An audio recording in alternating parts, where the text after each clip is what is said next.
All right, all right, all right. Fuck it. This is episode 8.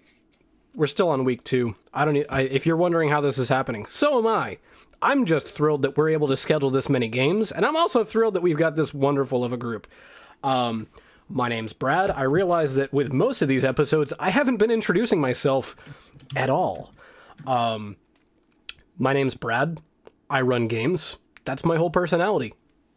Starting with our top left here, we have got B. B, if you could please introduce yourself, describe your character, and also please state your favorite car. That would be wonderful. Okay. I'm being. We got no sound on you. How Rook, I got a lot of feedback on you. about now? Weird. There it is. Yeah, okay.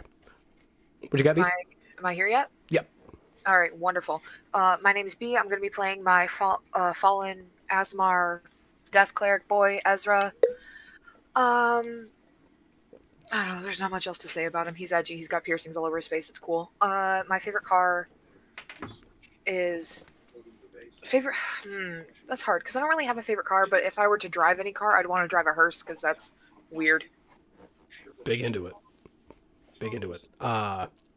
Awesome possum. Next, we've got our top right going over to Carl. Carl, if I could please have you introduce yourself, describe your character, and also please state your favorite toy.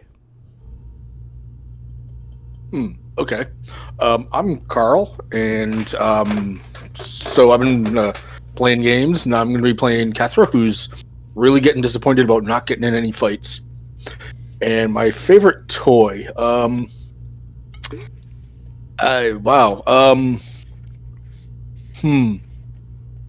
don't know, maybe like the original, like Star Wars, was it Kenner Millennium Falcon or something? Classic Ooh. toy. Ooh, the Kenner Millennium. This man's pulling... Okay. Yeah. That is like the sought-after toy. That is like the toy. If there ever was a toy... I adore that. That's amazing. Yep. Sorry. Next up, middle left, we are looking at Dave. Dave, if you could please introduce yourself, describe your character, and also state your favorite sitcom.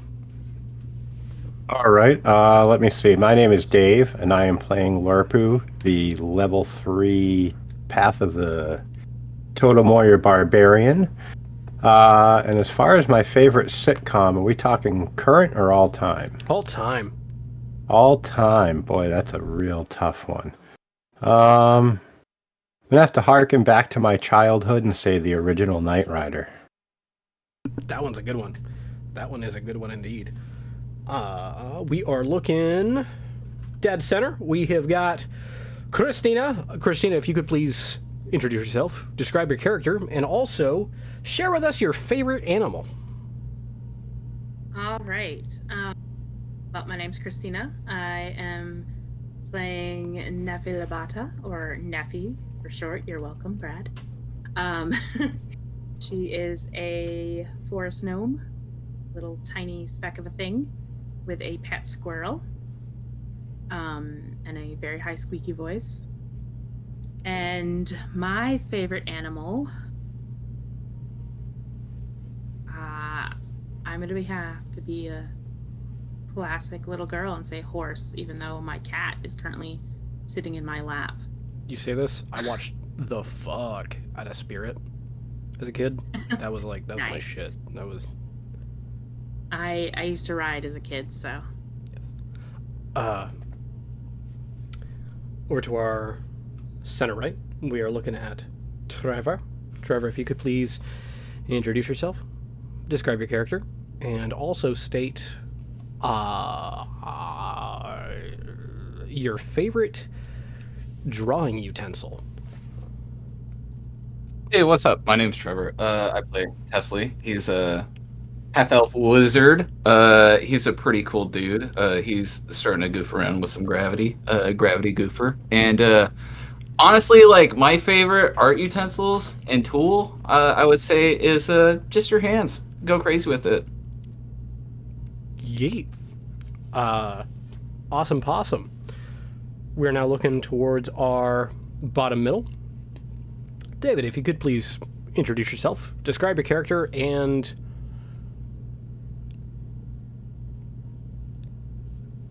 share with us your favorite superhero. Yes. Hi, I'm David. I play Trugeligus C. Rook, better known as just Rook, because apparently someone can't pronounce my character's first name. Hi, it's me. I'm dumb.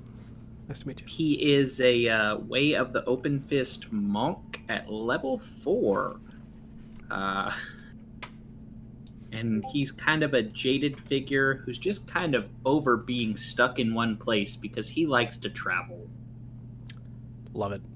And he's also as frustrated as Kethra because he hasn't gotten to punch something in like 3 weeks.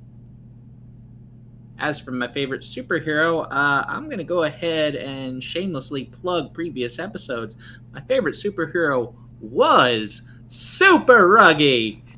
But you got to watch those episodes to find out why he's not my favorite superhero anymore. Spoiler alert, he's a dick! That's also a reference to last night's episode. He's a dick. Correct. Yeah. Mm-hmm. I don't remember games. For those that don't know, I have short-term memory loss and can't remember names. It's why I have to go with single-syllable names. It's because I'm dumb and I've had a lot of concussions. I'm just not a bright man. I also don't remember what's happened in prior episodes. So when you're like, oh, does Brad have a master plan behind all of this? I don't. There's no story. It's just one-shots. I have no idea what's going on. I'm just as confused as you are, if not more. Today's episode, we have no new characters. We are just starting off in the middle of Arrowknee. Where do you guys want to be? Rook's going to be posted up in Lucky's bar as a bouncer, I guess. Rook, you're standing outside. You have refused entry to 2 guys just out of reflex that looked a little like Amos.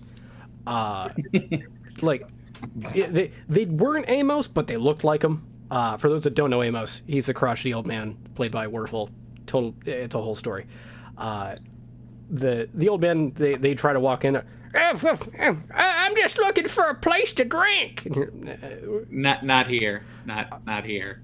Don't make me hurt you, old man. Time to go complain and tell long stories elsewhere. Yeah. You know where you can do that? You can go do that in the former hideout of Super Ruggy. I am gonna go to the town hall. Give him a piece of my mind. Whatever that is.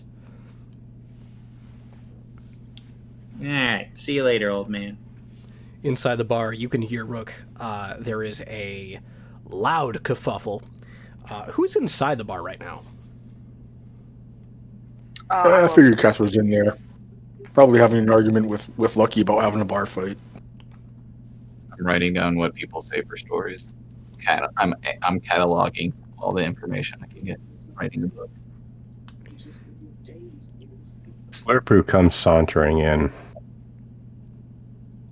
Come on, Lucky. I mean, we went to fight goblins and they wouldn't even fight them.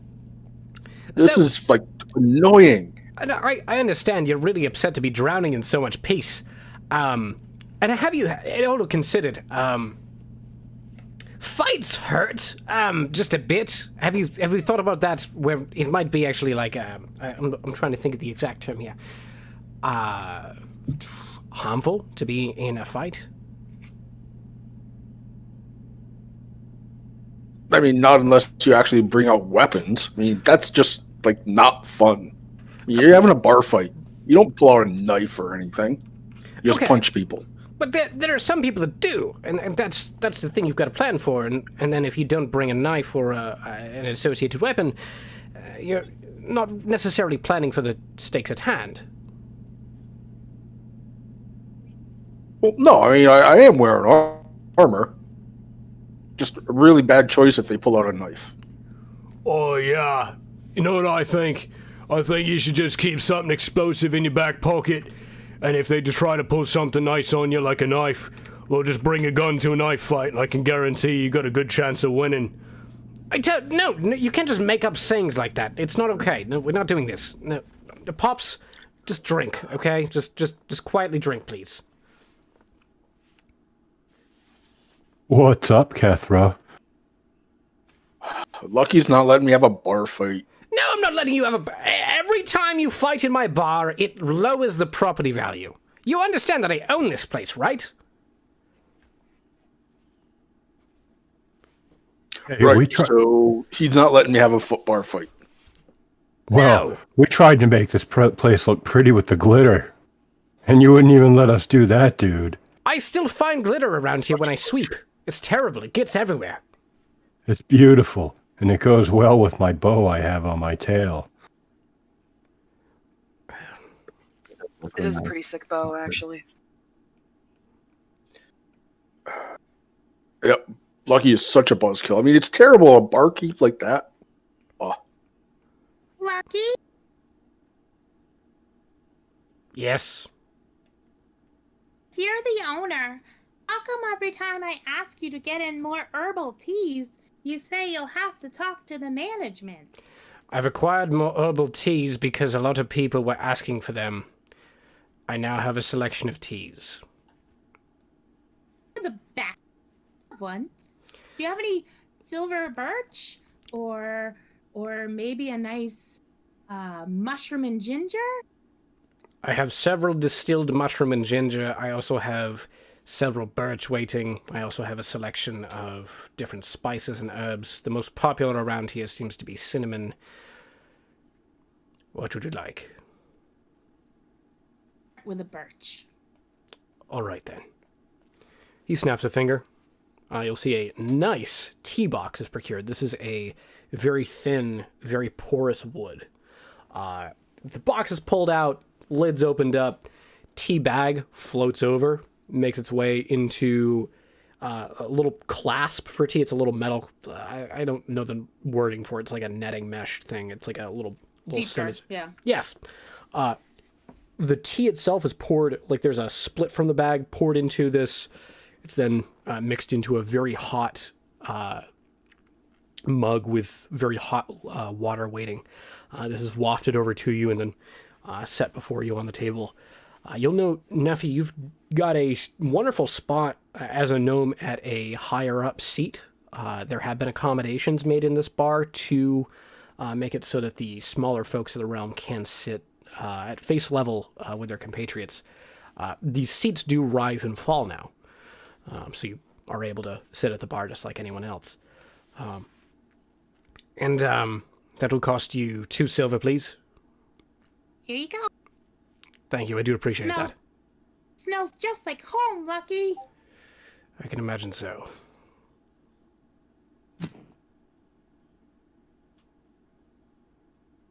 Hey, Lucky, can I just get a glass of milk, please? What kind of milk do you want? Do you want milk or do you want milk? A little bit of the milk. Oh. I'll be right back. He leaves.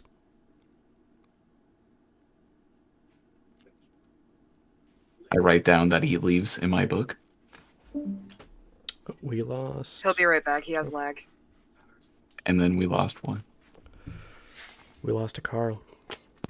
Be right back. Can you guys hear me? No. All right, cool. That's a joke. That's fine. Sorry. I get audio issues sometimes, okay? Just leave me alone. Oh, what's up, Ezra? I haven't seen you in a while. Yeah. I had to be other places. Lucky walks back out, a little frustrated. I'm sorry, did you say you wanted milk? Maybe. Come on, then! Okay. He motions towards the back room. I'm coming, Lucky. I'm getting up. Let me put my... Yeah, that's not sketchy as hell. Close my book up, and I stand up, and I approach the door that he points at, giving him an odd stare, raising one eyebrow. This is where he takes drinks and, like, kegs out of. This is where he just moves stock from. You're being brought into a back room right now. There's a dim light. He snaps a finger. You see glowing runes make their way up the walls and around the ceiling. What is it you need from the Dragon Slayers? Oh, like, I don't know, just an interview, I guess. I don't know. Maybe trying to fight some people. I'm trying to make some money and figure out some stuff. Oh, I've made a grave mistake here. Never mind. Yeah, you did. Yes, just I'll get you some milk. Just make your way back to the tavern. I mean, dang, this is easy protocol, man. I got to figure out more words. Butterscotch. Is there another room for butterscotch? The words are going to be changed. This will never be this easy again. Just skedaddle. Come on. He'll start pushing you out the door. Hey, those are some pretty nice friends. You're pushed now into the center of the bar. Vertefsely, those runes do not fit a language that you've seen. You know, Right. especially as a wizard, you know what a spell looks like in a scroll. This is not that. This feels like similar handwriting or a similar structure, just visually, but they are not the same. That's one for the books. Nobody? Okay. I sit back down quietly and awkwardly and write that down. Someone boo him! Oh, you're being hard on him, mate. Don't be a dick. I don't hear any... It's not fun to be mean anymore. How's everyone doing? What's going on today? Do you adventurers have a plan of some sort? Usually you come in here with some sort of scheme for cash or conquest or something.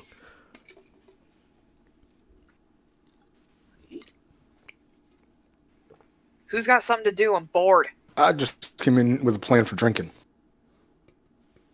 I've been reading way too many books. I've been feeling kind of rowdy, guys. I'm not gonna lie. I've been cooped up in the library. I'm ready for some actions. I haven't even bought scrolls. Like, I would like to maybe like just blow something up. Somebody. Oh. Yeah. What about that little purple freak we met last night? Yeah, I didn't get to hear about that one. Did you say purple freak? Yeah, that, what was his name? I think, Benny, that was his name. Oh god, they want to fight Benny. He takes out a small piece of parchment, writes something down, and slides it back underneath the bar. Where's the other Lucky that was here last night? He had to be, dealt with in a most permanent sense.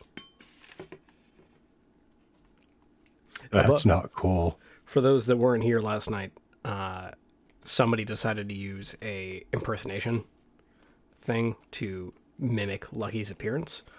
It was a total farce. It was great. Everybody had a blast.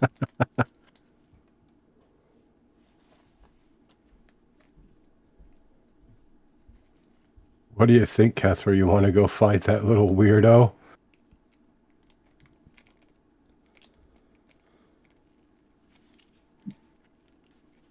And we It's blow. little.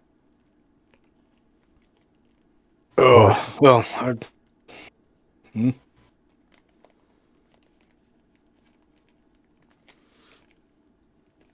Well, is it something to fight? Like, actually fight, not like bar fight. I mean, it is deadly. And so, like, if you were to pick an encounter, like a deadly encounter would be beneath Benny. Benny probably kills deadly encounters for you guys. Might not be a great idea. You can do it. Just don't tell anyone that I was the one that told you to do it, because it is a bad idea. It's not super survivable. Like, someone may not be doing so well by the end of that. Well, I don't want anybody to die. Benny's probably not a good thing to try and put on the chopping block then. He tends to tends to push back. Can he stop like maybe like 3 spells? I'm sorry, I couldn't hear you there. Oh, I'm sorry. I'm in the back of the bar. I'll speak up a little louder. I'm sorry, I'm in the corner. Can he like? What if I threw like 3 spells at him? It might help a little bit, but he's a little different from what you might be used to. He comes from a different realm.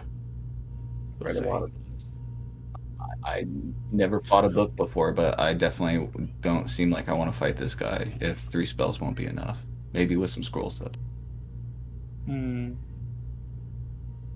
could always see what the duck god has in store for us. He's always good for sending us off to go kill things. True. But he's the one who sent us after the goblins yesterday. I'm just troubled with how you're all disappointed with the result of peace. That does not bode well for future adventures. You all know that, right? That's terrifying. It's not the peace that we have a problem with, Lucky. It's that we're adventurers, and every now and then you get the urge to go adventuring down some poor goblin's home for loot and treasure and just kill everything. It's a genocidal itch that comes with the territory of adventuring. That's terrible, actually, now that you mention that.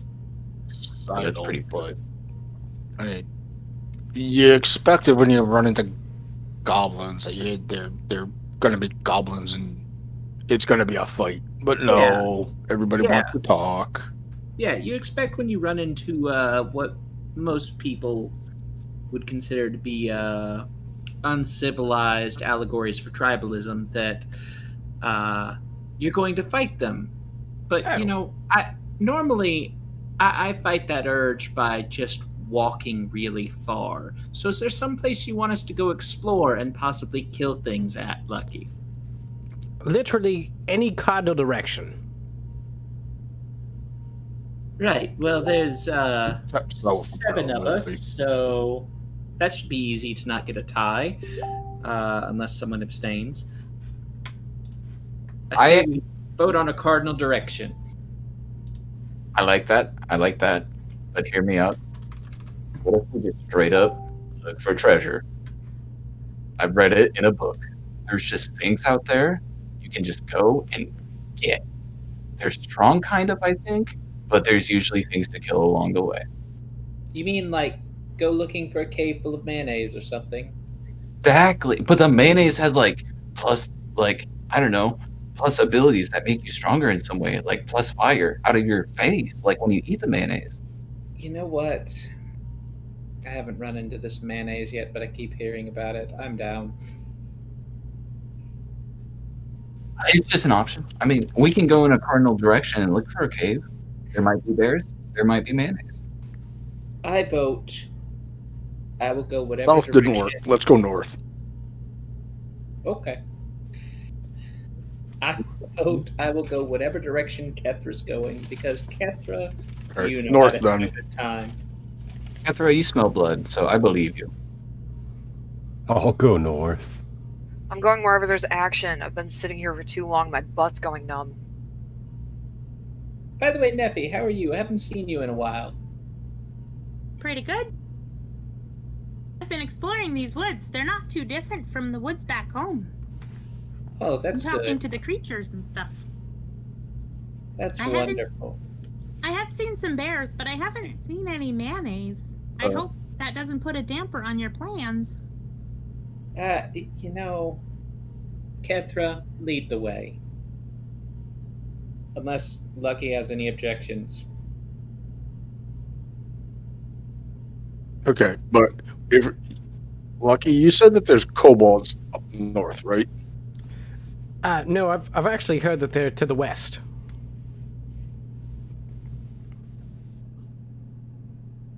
Right. So no, there's a river over there, isn't there? Yes, there's a gentleman by the name of 6 Fathoms between you and them. You have to reason with him. He's a whole time. Yeah.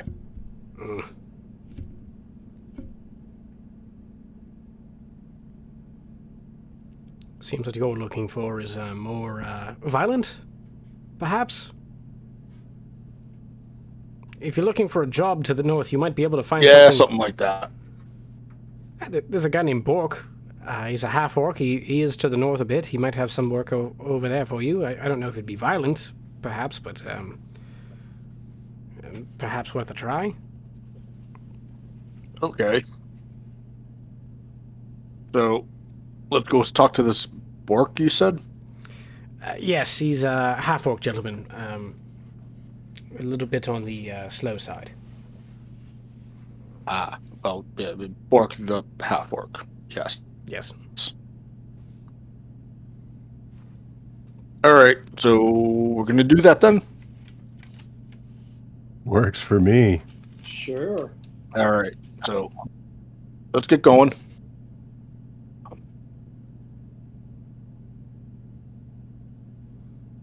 Alrighty. I will grab. Any stuff to do in town beforehand? Yeah, can I buy a scroll or two, maybe? You'll make your way over to Shedith's. Tefsley, how much gold do you have on you? Rook will also be going to Shidith's. 300. The rookie. You're faced with Shedith. Hi! Nice to meet you! How much gold do you have? What do you need? Hello. I need scrolls, and I have 100 gold. I would love to get you a scroll. What's a spell you want to learn? That's a big question for a man like me. But You- for right now, I don't know.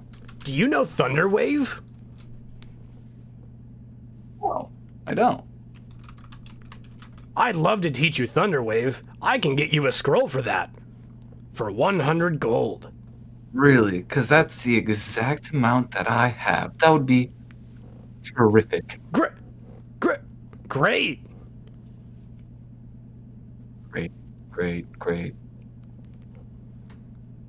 100 gold, please.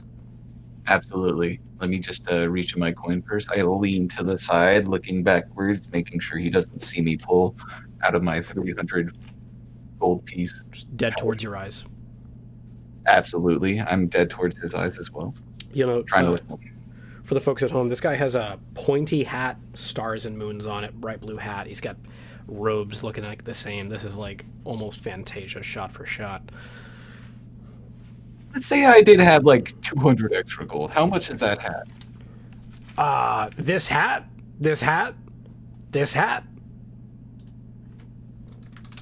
That hat right there, boy. Oh, a hat of wizardry. That would cost 100 gold. Ooh, that's a hard bargain. Well, let me see if I got that. Oh, looky here. I do have it. Oh, let me get this out for you. How about I take that hat off your hands, off your head? That sounds good to me. Absolutely. All right. Well, do you want me to grab it, or do you want to do the honors yourself and say goodbye or anything?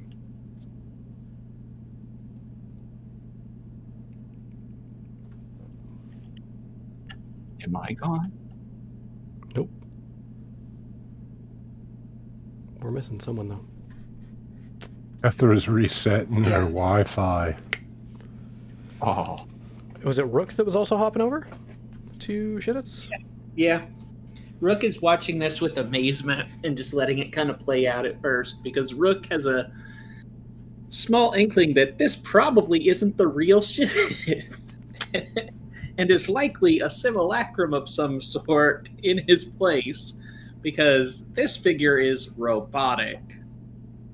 oh, Tefsley's got pretty good intelligence. He knows this, but he's just and he's living the moment. Like after coming out of this pod, he's got different mentality.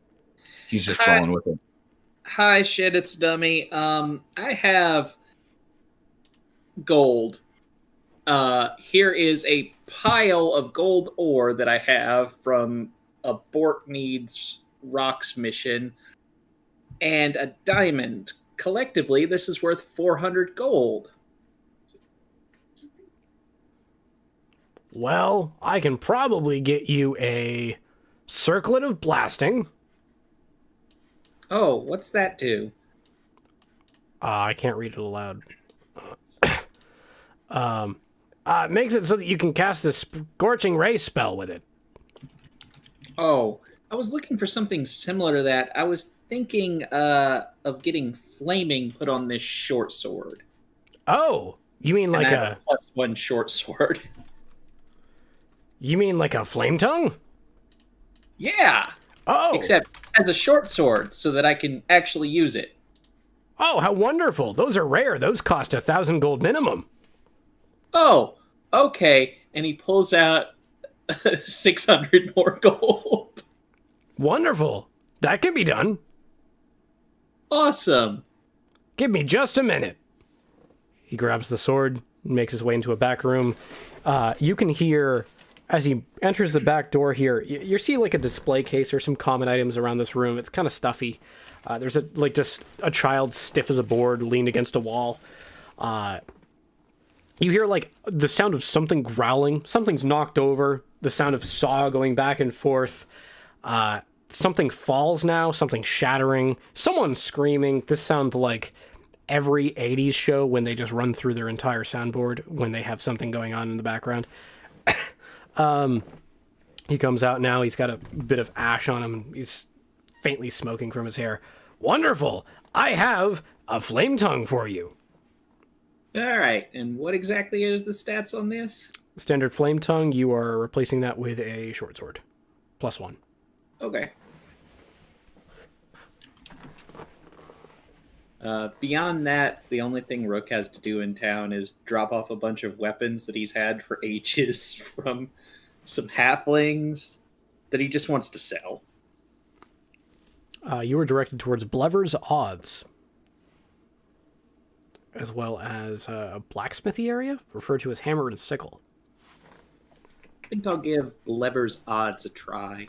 Making your way over to Blever's Odds, you are offered a 60% buyback on those items as they are used. Okay. 12 daggers, 6 short swords. Let me pull up my equipment reference. Okay, cool. I'll do the math on that. It's 12 daggers and 6 short swords, and then Rook's done in town. Cool. Anybody else? Do I get my hat in Thunderclap? You do? Thunderwave, not Thunderclap. Thunderwave. Yeah. Lurpu wants to run into Shittis real quick. And he walks in holding out his hand axes. Hi! Hi, dude, what's up? Not much. How about you? Oh, I'm doing good. Hey, can you do the same thing to these that you did to my big axe that I've got on my back? What do I do to them? Make it a little stronger. I can make those a +1 for 200 gold apiece. Oh, I think I've got that. Wonderful. And Lurpu pulls out 400 gold from somewhere and hands it to Shittis. Thank you. I will be spending this wisely. He now puts it into a box labeled gold. Wonderful. Can I see those axes? Yeah, bro, here you go. Ah, thank you. He closes his eyes, concentrates for a moment, and then hands them back to you. These bad boys, you'll just give them a swing and they'll feel just +1 better. Gracias, amigo. What? What? What? What? Was that halfling? No, that was just like me saying thanks, bro. Oh, well, thank you. You're being weird, man. I don't know what you mean. Oh, whatever. Thanks, though. You're welcome. And then Lurpu just kind of wiggles his way out of Shittis. You see just outside, Shidith is walking by. He is chatting with an old lady who has a lightning staff. bit of white glaze over her eyes. She is actively swearing and just cursing up a storm. She sounds like a sailor that just got fresh off the boat. Shittith, you'll see, is heavily drinking and also swearing the same. They're talking about a plan to overthrow some sort of government to the north. You're not sure what. Well, you move fast, dude. Fuck off, buddy. I'm not... Fuck. Whoa. Chill, dude. How about you, chill? Man, I'm just trying to enjoy my day off. Come on. I'm always chilling. You're always chilling? All right. Whatever you got. You got something that's making you chilling? You got, anything? No. I tell you, this guy, he's always like this. Oh, and he's just very polite. Just seems to be a little minding business other than his own. Fuck off, please. Whoa. You guys are mean. Yep. But I hope you enjoy that 400 gold I just gave you. I don't know how you got out here so fast. Honestly, me neither. This whole day's been a bit of a blur. He motions over to the lady next to him. She chuckles as well. As what I was saying, we gotta overthrow the Beholden to the north. They're being pains in our ass. Every shipment we try and send to the northern settlement is not doing well. Well, there's no solution or no problem this fire can't solve. Have you tried sending the dwarves to go up there and reason with them? Yeah, axes and all. They said it couldn't be done. The dwarven ladies, the ones that you know. Yeah, I know. They went up there, made some business happen, and I heard a whole town died. I don't know exactly how. It was like only the children left. It was a whole thing, but Oh. Well, we're heading north, dude. I'll see you later. All right, be good. Catherine will go ahead and stop in the shop. She's going to see if what kind of stuff he has. Hi, how are you? I'm good, I think. Good.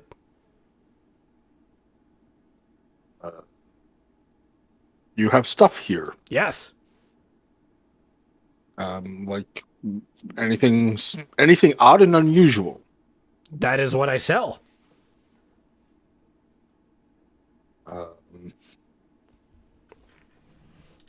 Two questions. Yes. Can you make armor better? Of course. Okay. What can you do with chainmail? I can make it a +1 chainmail. How much would you like for that? 200 gold. 200 gold. Yes. Okay. That sounds reasonable. For an extra 500, I can make it mithril. So 700? Yes. Make mithril +1. First level of enchantment. I don't know about that. Not a real big fan of silvery color. Well, like, too shiny and sparkly. Ah. Are you a fan Reminds me of... too much of elves. What's that? You would need something adamantine.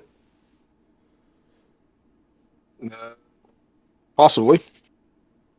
I can But do that for for now- you.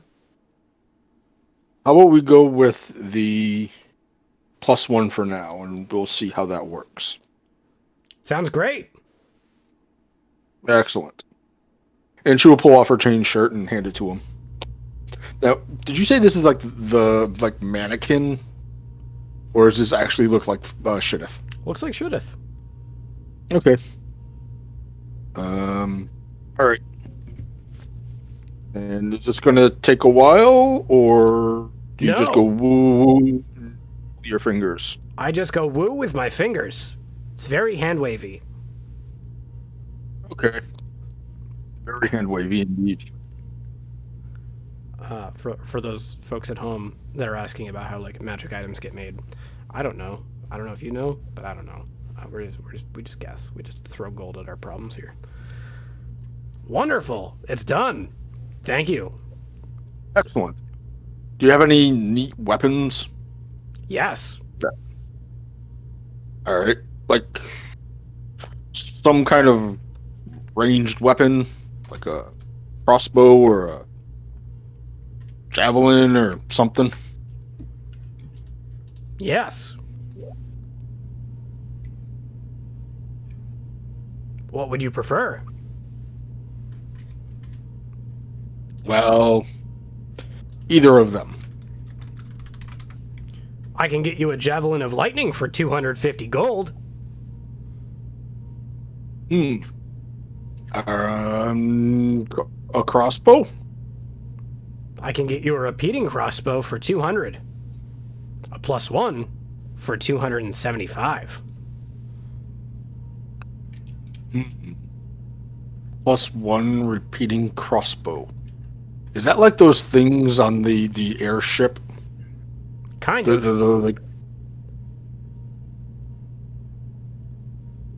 Those were fun. You'll note, you didn't have to explain this to him. He wasn't there. Oh no, I actually expect that he already knows what it is, if he isn't the one who actually made it. All right. Okay. +1 repeating crossbow, 275 gold. Yes. On top of the 200 to make my chainmail the first level of enchantment better. Wonderful. Okay.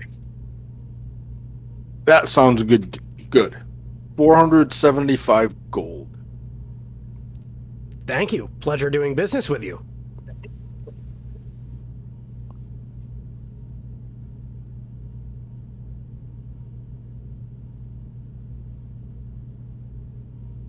Excellent. Anyone else going to do shopping? No, I don't have any money.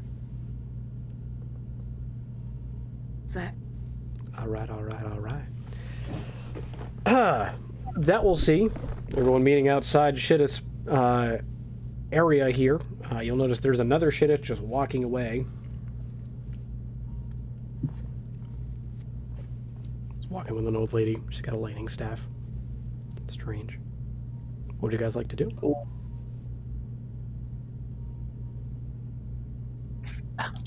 I gotta Are we ready to go north?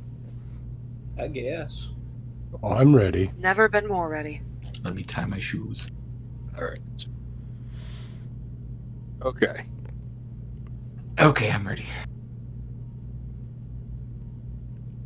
Alrighty. Heading north, do you have any specific spots you want to stop at? Pretty ones? No, I'm kidding. We ain't got time. Cool. I think we're gonna head to Borks. I don't know. Catherine's leading this one. Where are we going, Kethra? Due north? North. Yep. All right. Heading due north. Can I see your survival check from you, Kethra? Okay. Give me a second.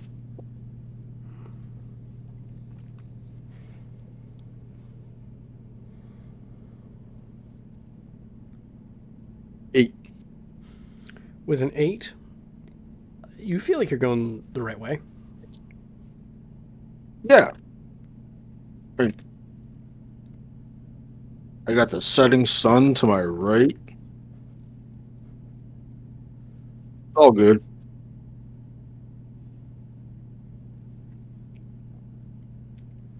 You wander around in the woods for a little while. The tree cover's making the cardinal direction hard to figure out. All right.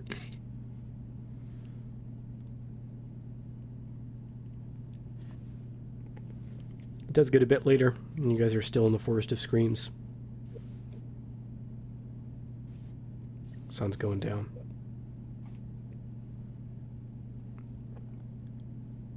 Ah, there's a lot of trees. I got a 19 survival to try and help out. Got a good idea where to go. You think you might be at the edge of the Forest of Screams by nightfall. Cool. Make your way up. Excuse me. You're at the edge of the forest now. You find a pile of dead bees. Not sure what that's about. Like regular tiny bees or like noticeable bees? Regular tiny bees. Oh, how big of a pile are we talking? You were looking at a decent, like, 3-4 inch pile. Oh, that's a couple thousand bees. Bees are hard workers. Poor bees. Kethra, any clue what would cause bees to die like this? Nature check, please. Anyone? Bueller? I don't really know too much about bees. I'll do. I got a 12.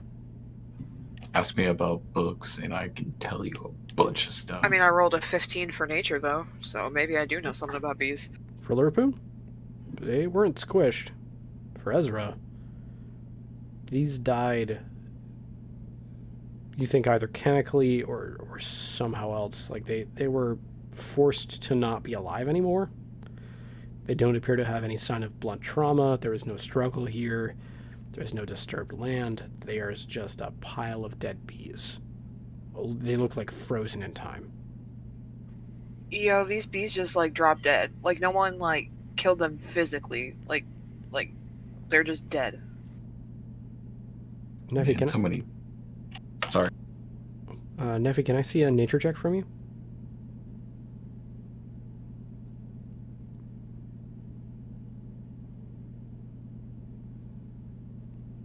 $22.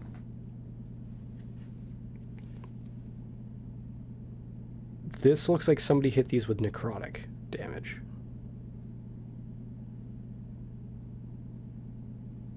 Do you see here? This is necrotic. Someone did this to them.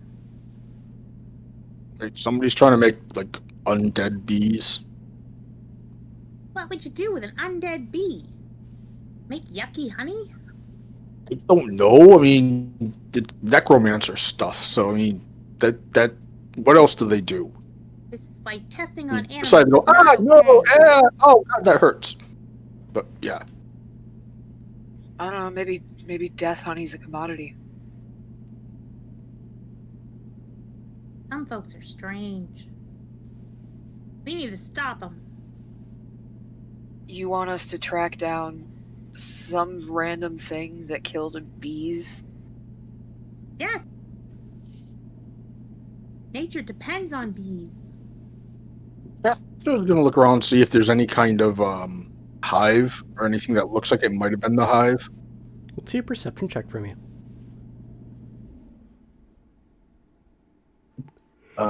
Perception 16. Nothing. Definitively nothing. Small or smaller animals around that I can question? Oddly, no. I got a 25 perception. I'm basically trying to figure out were these bees brought here or did they like die midair and collapse here? With a perception, you can look around. You don't see any signs of anybody entering here or leaving. There's no, like, game path running through this area. Doesn't seem to be any sign of, like, tools involved. Okay. So they just up and randomly died here. It's random. I can't imagine it takes very long for a bee to die from a necromancy spell. They wouldn't have gotten very far. right? Suppose it depends on how dead these bees are. You want to try and revive one? Oh, I mean, if they're like dead, there's really not much I can do. Maybe they're not. Alrighty. Sure, let's waste a spell on a bee that won't tell us anything. I guess I'll cure wounds a bee.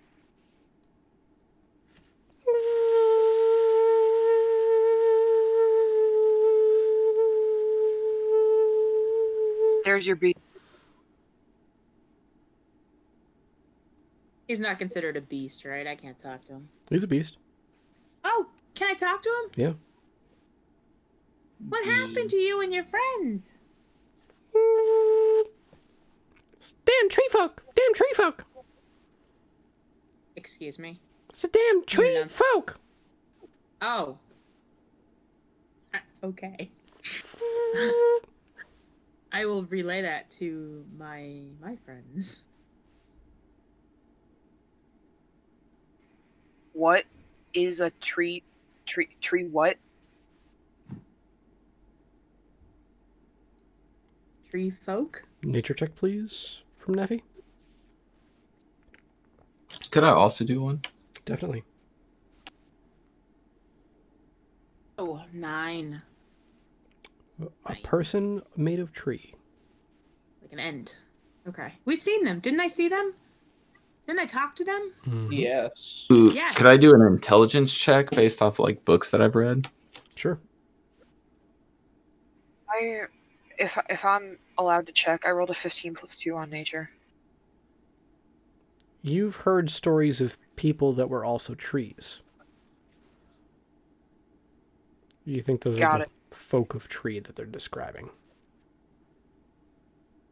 Well, like if you're a tree, you care about the environment, probably, right? So why would you kill a bee if you're a tree? This rhymes too much. I'm not comfortable. Would I know Good of? point. Oh, go ahead. I was just saying that's a very good point. This isn't a normal tree folk behavior. I would assume it's some sort of ne'er-do-well. Possibly, I don't know, up to some mischievous prankery, killing these bees like some evil. He doesn't understand how pollen and how pollination works, obviously.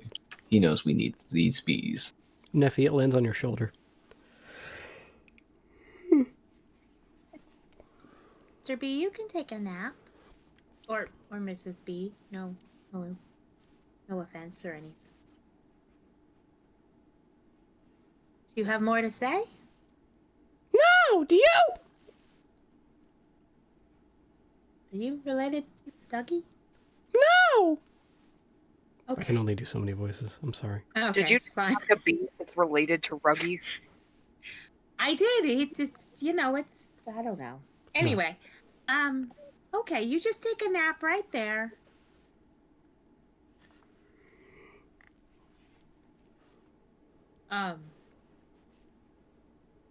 Well, that's all he has.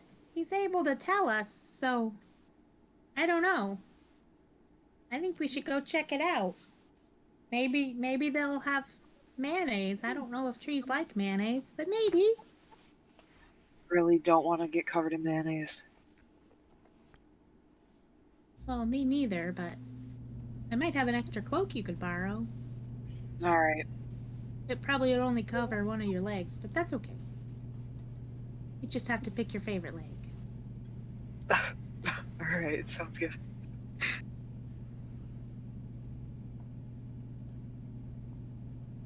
With that, Okay, so we found a whole bunch of dead bees. We found out they're getting killed by trees. Now what? we're looking at nightfall. The sun has gone down. We burn the trees. Oh, I do not recommend doing that. No, we'll like step out of the forest. Watch from a safe distance. Guys down. Well, no No. porks here. Never mind. No. I think these No. trees might, catch these hands if we try to set them on fire. Somebody punch a tree, see if it talks. No. Rook's been in this forest before. He knows about the trees.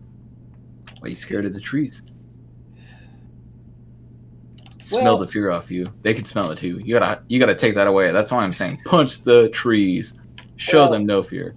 I'm gonna ask you something, sir. I would break my hand if I punch a tree. That's why I'm asking somebody else to do it. I'm gonna ask you something, sir. Yeah, absolutely. Do you fear things that are thousands of years old compared to you?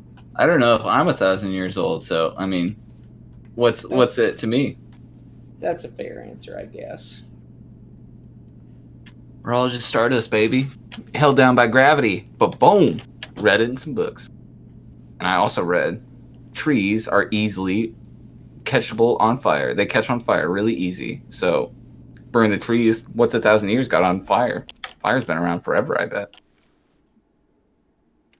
Only for at least 1,000 years. At least. But I mean, it's pretty dark. I mean, I got a torch. I'm lighting up a torch. I can't see in the dark. I can't punch no trees in the dark. We'll get to nighttime. Excuse me. Okay. I'm a forest gnome. I don't really like the way this conversation is going. Oh, well, I'll say it quietly then. I'm sorry. I'm also armed, and I have spells. I have Please 2 don't arms. Please don't set the forest on fire. I won't. If these trees start stepping up, I'll flame on. Tree folk are rare. A pine cone is like lobbed and rolls to your feet. Tessie. Oh, awesome! They're here. They're in they're the trees. All the trees. Yeah, exactly. I mean, They I'm not take here. care of some of the trees. If you take down all the trees, then we're all in trouble. Yeah, no, you're right. We're surrounded by trees. All right, I see that. That's a fair point. But they're also made out of books, so I appreciate trees. Don't get me wrong. I'm just saying, trees are killing bees. Why are they goofing up the cycle, the balance? At least one tree folk is killing bees. Not the trees. The trees aren't doing anything. Do you think if I engage in enough tomfoolery when talking about the trees, one of them will get mad enough to throw... Oh, wait, one did throw a pine cone at me. Okay, step 1 accomplished. Step 2, let's create and engage a conversation with them to discover if they have one that's gone astray or, is a bad boy. Girl. Or a girl, or just non-binary, absolutely. Right. Absolutely. Anybody can be naughty. Exactly. What a phrase. I'm going to cast light on my bracelets for the rest of us who can't see in the dark. I don't know who that is, but it's definitely me.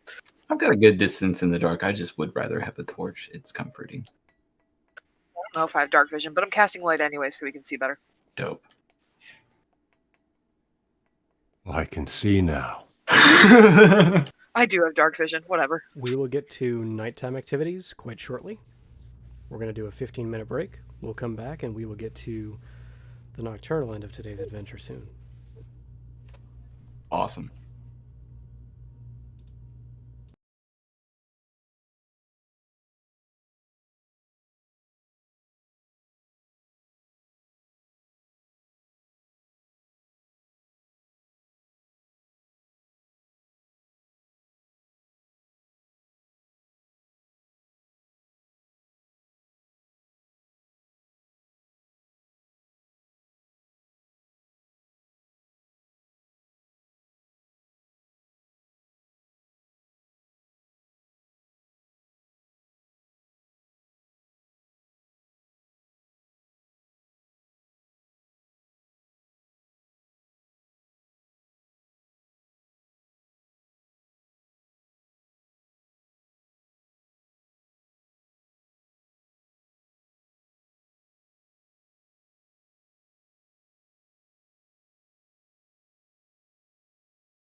We're live.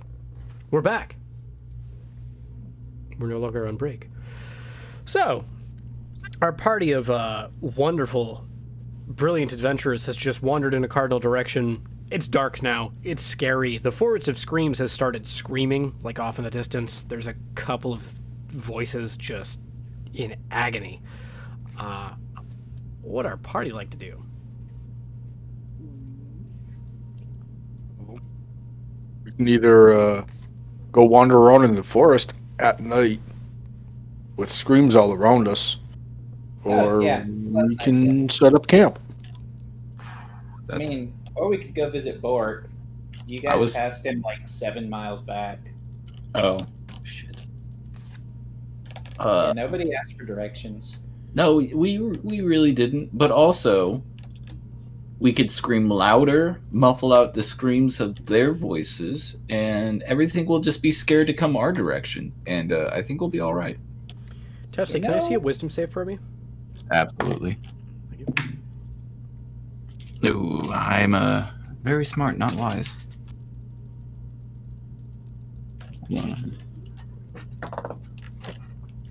Leave it loose.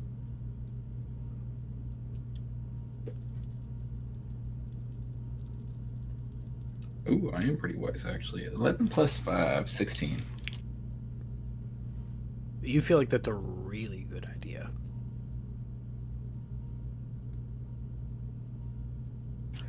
Well, in a louder voice, because I'm not going to yell over Discord, I'm going to be like, well, that settles it.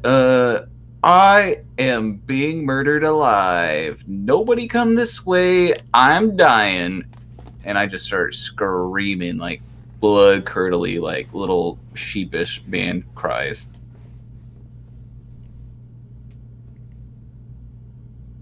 And then I just start screaming, it's the trees! I don't know. Just some weird shit.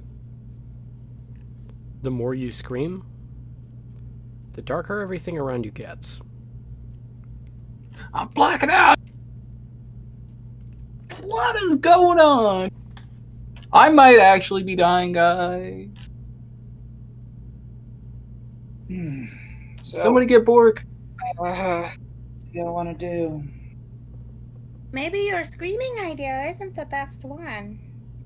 I can't help it at this point. I'm going blind. It's getting dark. Tesla, you Well, feel it is- compelled to scream. I can't even help it. Honestly, I have no idea what to do right now. Yeah, I'm pretty annoying at this point. Like, I'm just nonstop screaming, guys. I'm sorry. Yeah, at this point, Catherine was just gonna sit there and watch him scream. Like, yeah, yep, that's Definitely. that's. Yeah. So Tefla, you feel yourself go blind? The only thing you can see is a single squirrel with 3 legs and glowing purple eyes. Oh, I'm blind, but...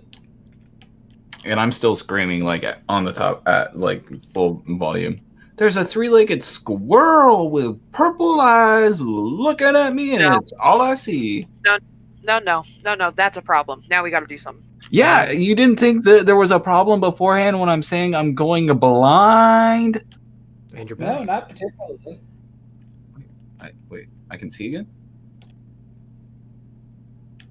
Oh, I can see. We're good. Is he still screaming that he can see now? Oh, okay, cool. This is you great. purple squirrel or a purple-eyed 3-legged squirrel? Yeah, it had 3 legs. It had purple. That's not shit, but the other one, the bad guy. That's his squirrel. Oh, so it wasn't the trees. I A thought waking nightmare?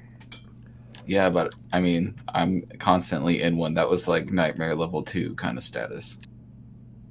Oh, cool. we melted that squirrel, Ezra. I got a feeling that he can just like make another one, like a familiar type of deal. I hold my little squirrel tighter. Yeah, you keep it safe. That 3-legged squirrel looked hungry. For Neffy, your squirrel is shivering. It's not cold. Maybe I'll keep you safe. The bee on your shoulder is doing great. Oh, well, that's good.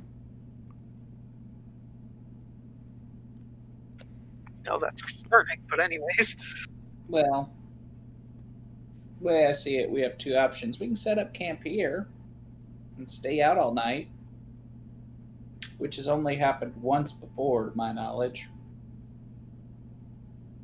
Or we can go seek shelter. Up to y'all.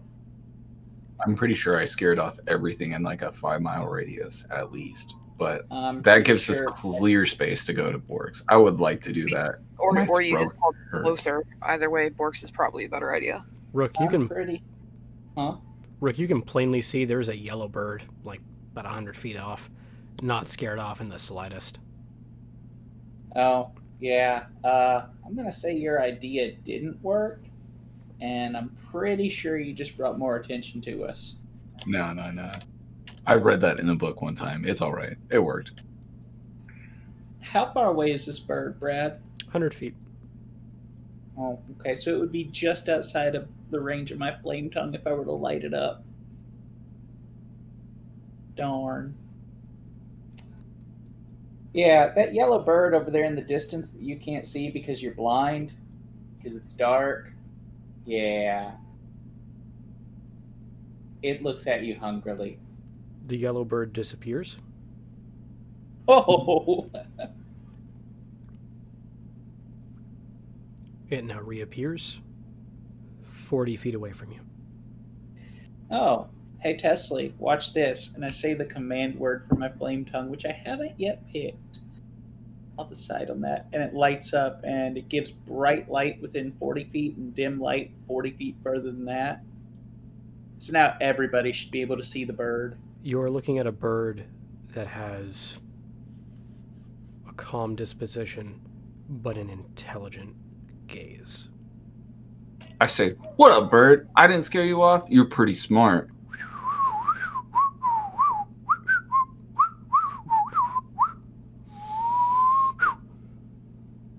Hold on. What's he saying? I can cast illusionary script and write this guy a short story. I can understand him, though. Oh, well, okay. For Neffy, in Druidic, you hear, "Hi, friends. How is everyone?" Oh, we're having a bit of a rough night. Oh, yeah. I would say so. Who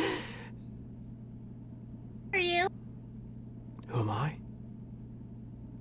That's what I said. Who are you? I'm Neffy. I'm Blue. Why are you blue? Wouldn't you like to know? If he was green, he would die, I guess. I don't know. Fair play. Hey, Neffy.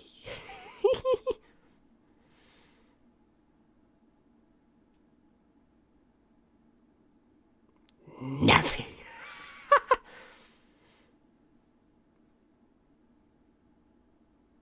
Yeah. Neffy, do you stay inside the dome?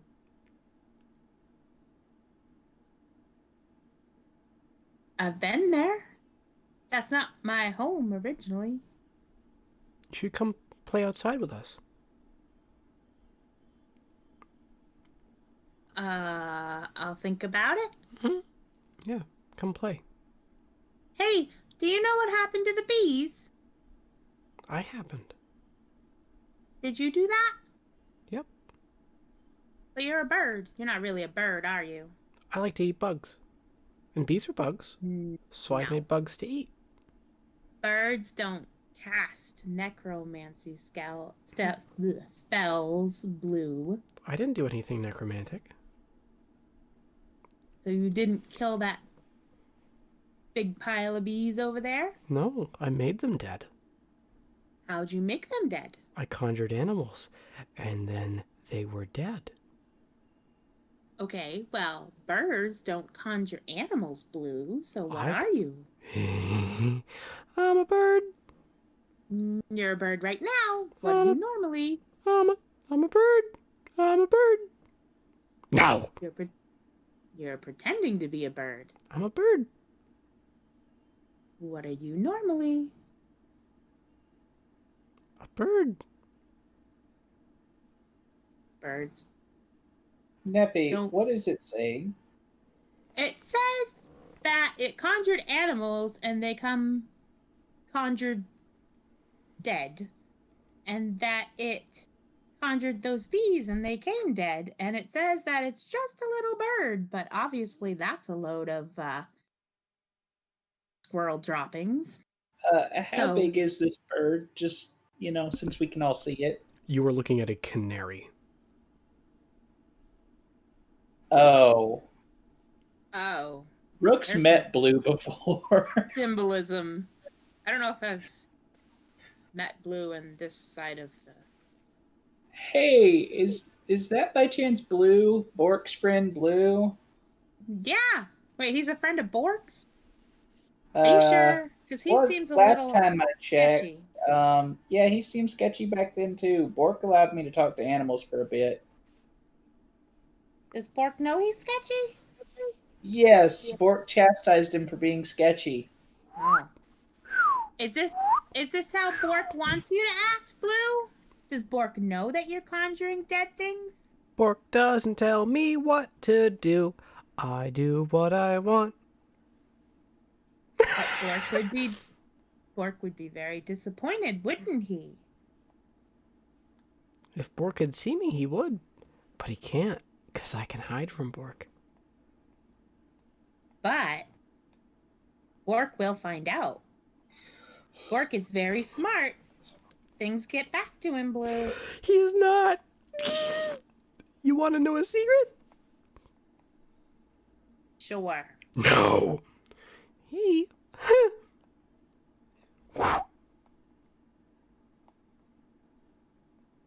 He has a friend. He has a friend? That's not really a secret, Blue. He doesn't. Like, you're not his friend, or he just doesn't have any friends? I'm not sure I understand, Blue. Tepsley around. burst out Screaming laughing earlier. when he did that. All you can hear is... Oh, okay. Never mind.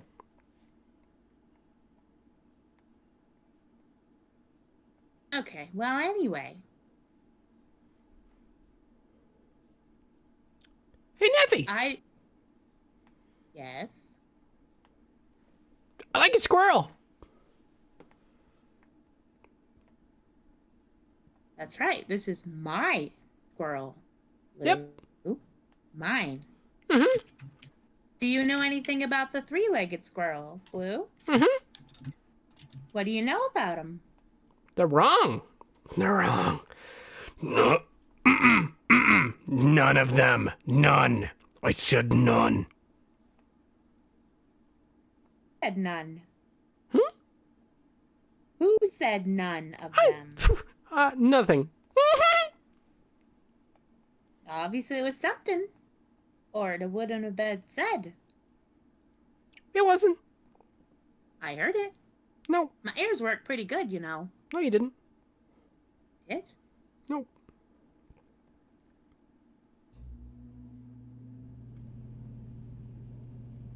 Blue. Blue. That's my name. Don't wear it out. Blue. Yeah. Why are you lying? It's no reason. Blue. Blue. Hey, Neffy. There's always a reason. You should check your back pocket. Who said I had pockets? Me. Why?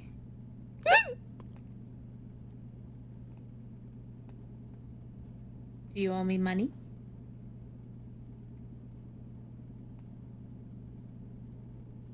Are you giving me a present? Kind of. Is it gonna make me mad, Blue?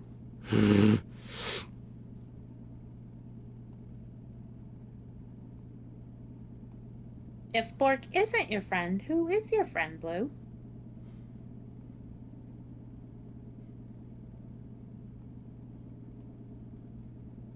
You have friends, Blue?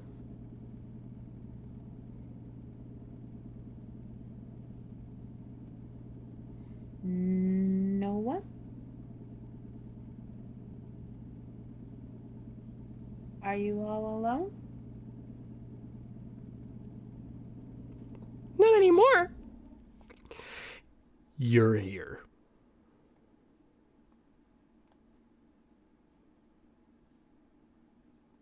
You going to be my friend? Yeah. You may not eat the bee on my shoulder, Blue. Bamf. Bamf.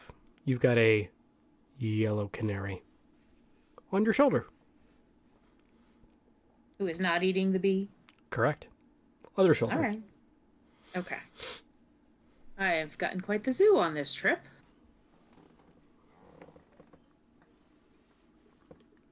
Yeah, this feels like an awfully familiar situation Yeah, where I let's go thought to there was a really Borks. cool squirrel, and it wasn't a cool squirrel.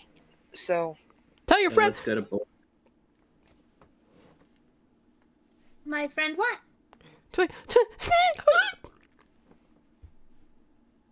I don't know how to translate that.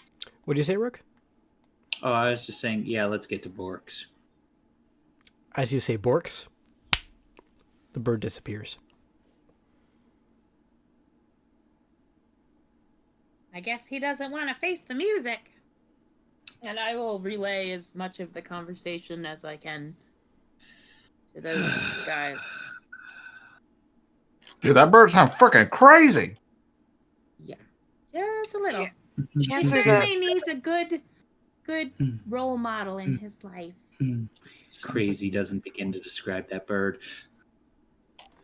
Well, I mean, it's like one definition of a crazy. I mean, a good definition. I mean, it might be possibly an okay definition, but definitely, I'm walking to Borks. I'll see you guys. I mean, let's go, please. Rook I'm not will- scared or nothing. Rook will suggest that we tie ropes around everybody and try to make our way there in the dark, because a light in the middle of the woods seems like a bad idea. Also, it makes it harder for him to see. For Rook, you hear Amos chuckling in the distance. Sounds like a really good idea.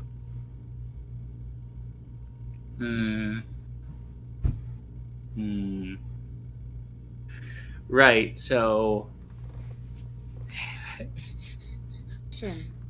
taking put- taking stock of the party, Rook would like to know how many of you have dealt with face stealers. I've read about him. I've met him. Well, Kethra, Dave, Ezra. I haven't. No. Oh boy. Right. Wandering around in the forest without light is a bad idea. Yeah, it is. Wandering around in the forest in general is a bad idea, but we can either make for Borks or we can camp here. And I've only camped outside once, and the last time I camped outside, we ended up with infinity Amoses. Is that old man? Yeah, except these ones will actually try to kill you. He'll just talk about it. I camped outside once. All I saw was a tree, like, fairy, nymph, tree druid, tree spirit that was all like, hey, don't fuck with the trees. And I was like, ah, cool. And then we just, like, moved on. hey. That was Huh? a joke. I was trying to lighten the mood. I didn't hear Said, what are you said. I said, are you sure that wasn't me? I could have been. We melted Amos once, and then I saw him at Lucky's the next day. Yeah, that was the real Amos you saw. I guess you I thought- have dealt with face stealers then. Whoa, so they all look like Amos. That's their current favorite toy. I Sorry, what was that, Neffy? It cut off the first half. said God knows why. Oh, because he's a cantankerous old coot and they thought it was useful. Also, you were there. He walked I away know, from the no. party. I remember. I was just wondering, if he could look like anyone. Something about a vendetta to make his name Oh, bad yeah. for these lands. I Because don't he was really remember. rude to them, like Yeah. everybody else. Huh. Yeah, they took it personally. You can't do that with Amos. No point. So anyway, I don't know about the rest of y'all, but Lucky's would be that way. About how far would you say we are from Lucky's, Brad? Quite far. Keys are Borks. From Luck, Or yeah. Borks, rather. Yeah, Borks. Borks, about a 20-minute walk. Right. You guys think we can survive for 20 minutes in the dark? Well, we can try. How many people here have night vision? I got dark. I vision. do. Or dark vision, sorry, yeah. Whatever. So I Yes. do. 3? No. Nope. Okay. There's Well, two light of us. spell. One on each end of the line, one in the middle. I already then- cast light, nephew. I got glowing bracelets. We can all see. Well, I know, but that, like he said, that would make us, like, a target. Would I it? think we're I a thought target. it was I a think we're a bad idea. target. Only for our party. I think we're a target anyway. Let's just go. I think we'll move faster if we all can see. Okay. Yeah. I'm gonna activate my Helm of Dread. Just in case they don't know what a threat they're dealing with in me. I'm Neffy, scared. Neffy, I assume you're riding on Rook's shoulders because that's how you got around the forest last time. Right, but now we look like a 8-foot tall beast. So I look like Benny? Got it. Yeah, with glowing red eyes. It's great. As you say the name Benny Rook, please make a wisdom save. Oh, good God.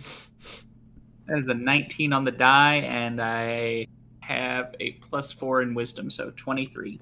You felt a little tickle in the back of your head. I'm gonna keep my mouth shut. Let's go to Borks. I'll follow you.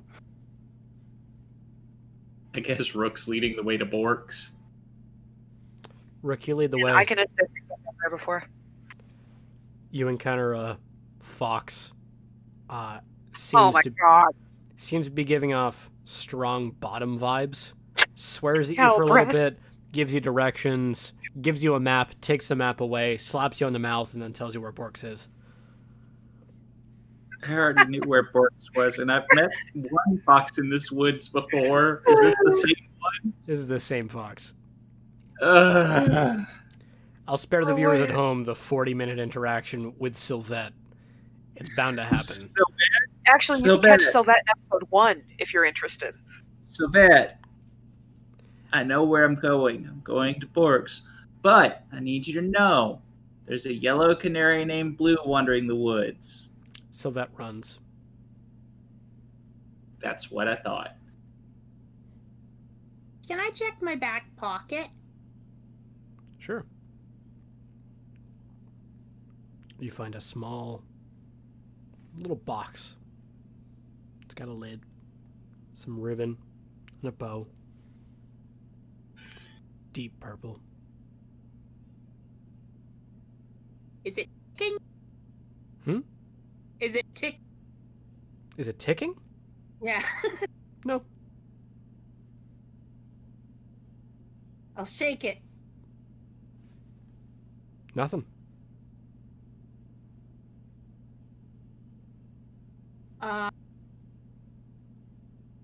Maybe I'll wait till Borks to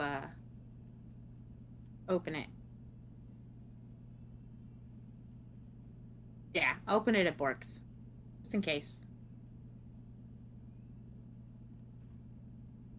All right, that's all. Alrighty.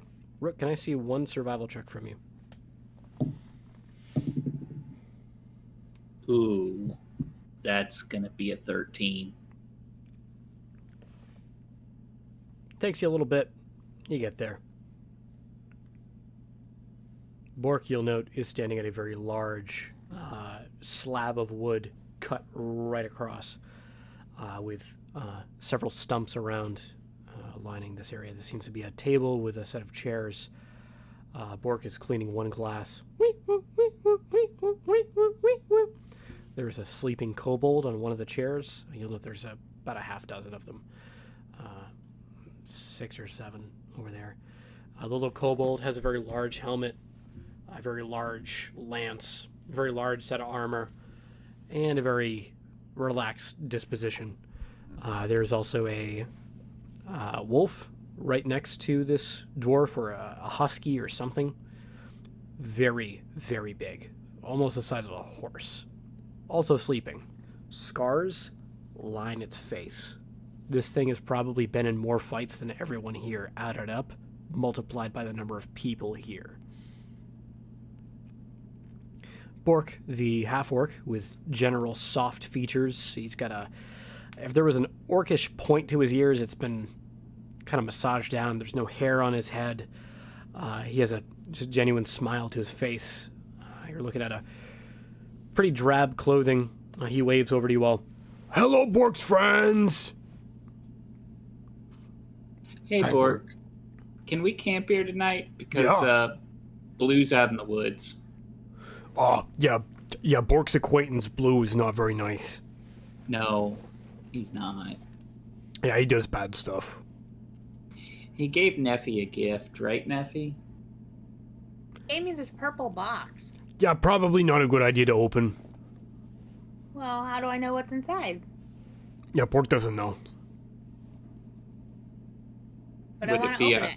Would it be all right to open it here?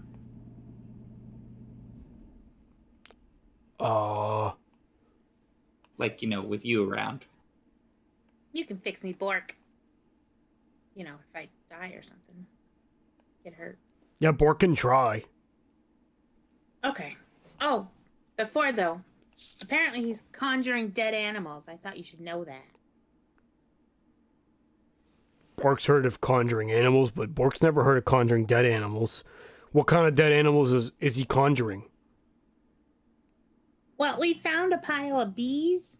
Like a huge pile of bees. And they looked like they had been hit with like a necromancy spell. So, but then Blue said that was him. And I said, you're a bird. You can't do necromancy spells. And he said, no, I conjure them and they come dead. Yeah, so, Bork doesn't like that at all. That's what I figured. Anyway, so I will very immediately gently stepping very, very far away from Neffy because I don't like purple things now. Yeah. Rook is going over to what would be the equivalent of the bar in Bork's place and just sitting down. Tepsley is up close, writing down. Esther is going to everything get happened. well away from Neffy before she opens that box. I'm going. Point it away from my face. Point you towards mine.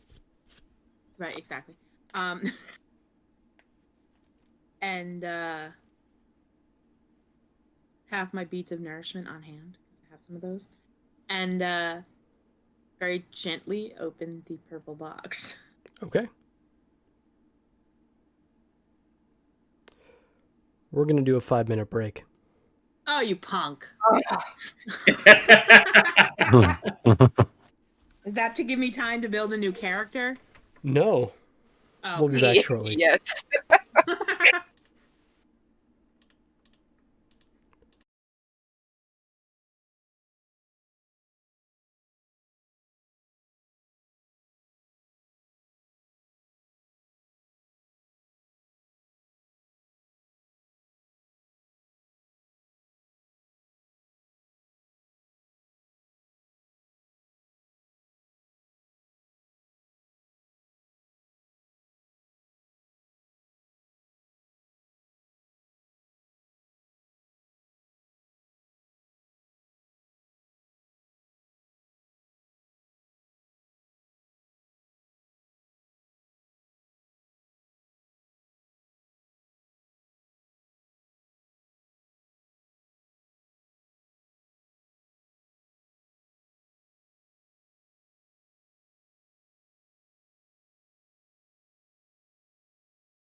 Hello and welcome back. Is this episode 8? I think it is.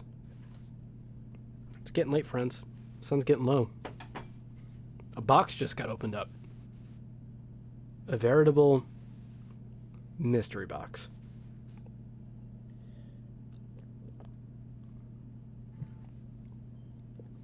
Can I see everyone here please make a wisdom saving throw? Sorry, make that an intelligence saving throw. The DC on this will feel railroadingly high. I got a 16. Awesome. 18. 19. Dirty 20. Okay, no 30s, no 30s, alrighty.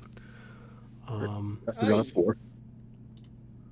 Really sucks rolling really, really low. Nobody's got a 35. I mean, that was the DC. I feel terrible. You're all just taken into this area. Does that include Bork and all of the sleeping things around us too? Oh God, no. Bork is fine and dandy. That man makes 40s just sleeping. Are you kidding? What about all the sleeping things around him? The sleeping things around him will count anything that doesn't speak common and is a beast as immune. Bork has just and I want to describe this for a moment. He has an aura of animal love, the likes of which he will kill gods over. That is all. I'm getting a game board ready. We're going fucking nuts today, kiddos. Today is not meant for kids. Today is meant for adults. We are about to play a game. We are about to do something silly. We are in no way advocating for any sort of violence here. Any parallels that someone may draw between this game and any real life is merely coincidence and in no way designed to make any sort of parallel or analogy towards anything in real life. All right, we got the fucking lame-ass disclaimer out of the way. Shit, dog. Who we got here? We got Rook in, we got Ezra, we got Neffy.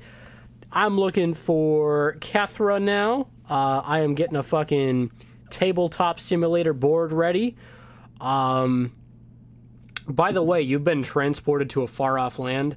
I'm going to describe it in a minute, but I need to get a fucking game board ready before I do. For reasons that I'm sure everyone here can guess. Today's getting gratuitous. Today is getting fun. We're going to do some crazy shit. Alrighty.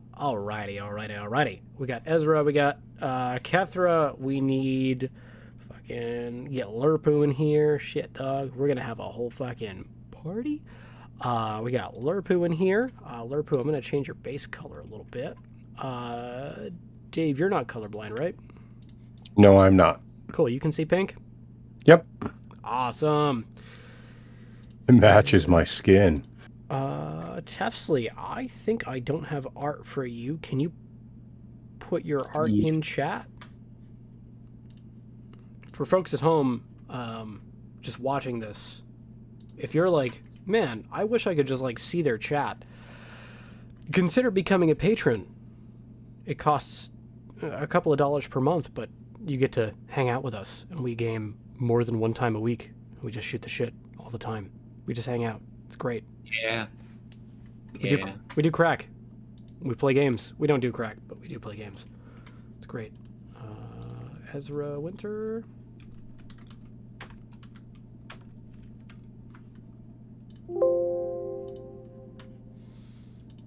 Okay, and I fucking love Tedsley.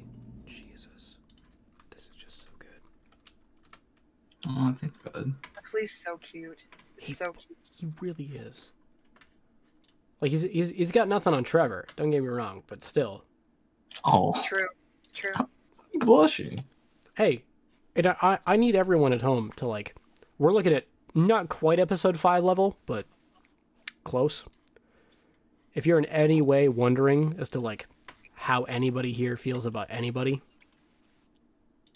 love you guys. This is great. This is a great time. We're all thrilled to be here. Next time I'm sad, I'm just gonna go listen to episode five's positivity that we had for like an hour going. Honestly, it doesn't get better than that. Like,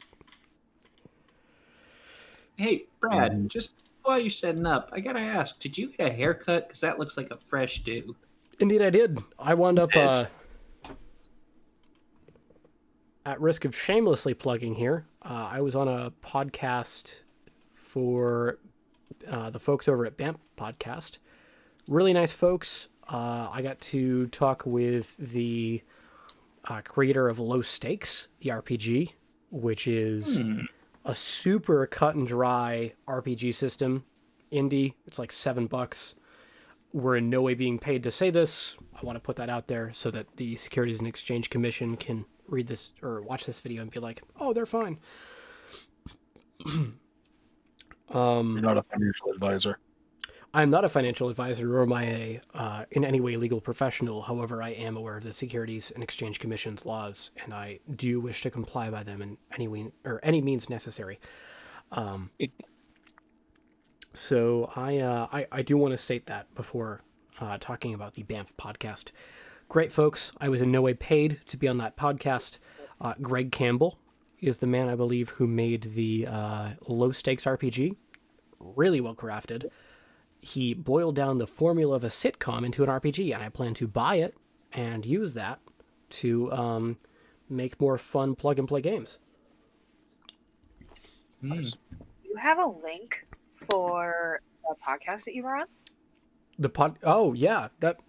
I posted that on my personal Facebook. Like, I just spilt a lot for anybody that caught that.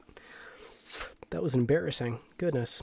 If you're in the audience tonight, you caught that, please GIF it and send it to us. Yeah, it's like any DM that is watching this and is like, I'm scared to run games. I'm fucking gone, man. We're just running this shit. What are we doing? We got the whole thing ready. We got the whole thing. Okay. Yeah, I was on BAMF podcast, got a fresh cut. I went to Walmart Supercuts to get this haircut. Reason I say that is because every hairstylist at Walmart has to go through the same certification process in the state of Maine as every other hairstylist in the state of Maine. The bar is the same. So if you go to Walmart and you pay $15 or $20, you're still looking at a haircut equivalent to a standard haircut anywhere else. Haircuts are kind of overvalued in the state of Maine based on what I can see. But, still tip good. It's a good moral to keep with you. Mm-hmm. For the folks that have been teleported, however, we are looking at a strange landscape. You were looking at a wide open red sky. You were looking at a charcoal black ground. No spill that time. Awesome. Make a GIF out of that spill. Share it with me. I need it for personal reasons. For the folks here in our game, we are looking at a strange group of cultists in an area. Does anyone here speak Infernal? Oh my gosh, yes. Yeah, I think I might. I speak Primordial. I think Goblin, that's kind of close. I speak Infernal.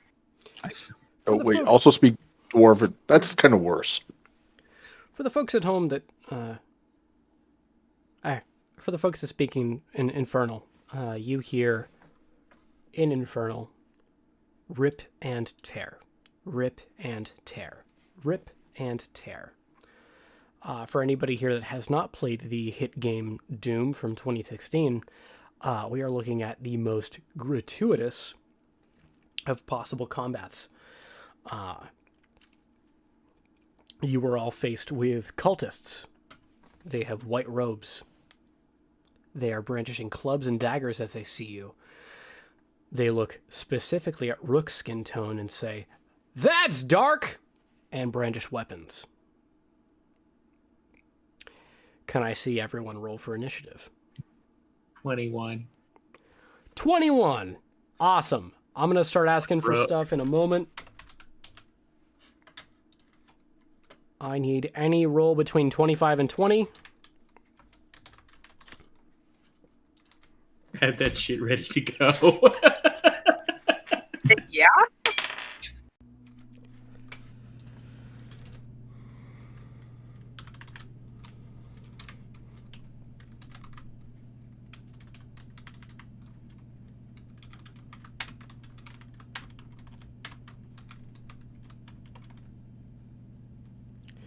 Can I see 20 to 15?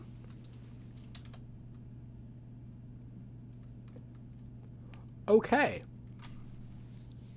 15 to 10? 10. Go. Lurpoo's got a 14.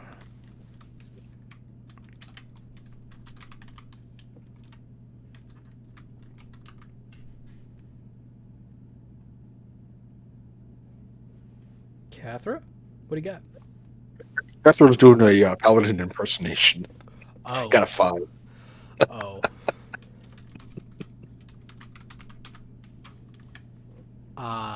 10 to 5? Yep, Catherine's a 5. Yeah, I got a 5 as well. Oh boy. Who's got a higher dex? I got a 15. Swapping with D20s. Oh, yeah. I couldn't hear you there, Carl. What'd you say? Oh, I'm just saying, I'm swapping my D20s. Bad dice. Okay. Carl's probably got the higher dex as well. What is your dex?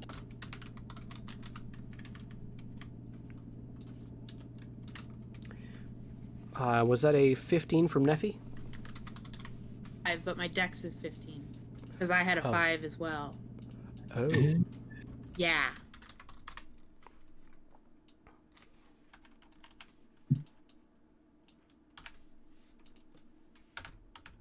I'll just eat it and take last. It's all right. For reference, I did say that I was a cleric earlier. I am a cleric warlock actually. So if you see me Eldritch blasting, I'm allowed to. Don't even let me. Hey man, we all love Magic Initiate. It's good stuff.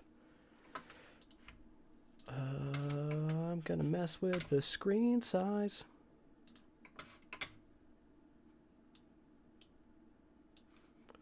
Shoop. And shoop-a-doop. Shoop-a-doop-a-doop-a-doop. Oh, hey. Shoop.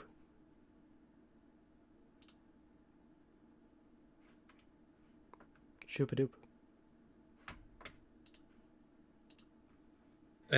Are we getting dangerously close to copyright territory?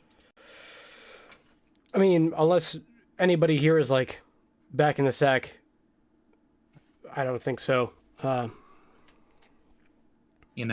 Shoot it. And that's all I'm going to say. No, I don't get that. Is there somebody that should be thanking their mother for a butt like that? No. No, you'd have to like check out Tefsley's art portfolio to specifically see the art for today's butt like that. Not that anyone's specifically plugging for Tefsley's art. We are looking at Which, again, no one is making money off of that is plugging the art. Correct. I'm not making any money off of plugging this art. I just love Tefsley, who is a great person and also a character in today's stream. And just fun to be around. So, how wholesome. Here's what we're looking at. I want to know who's positioned where. Once I can get this image stable. I've got Ezra Winter. We're going to get another Ezra file in here.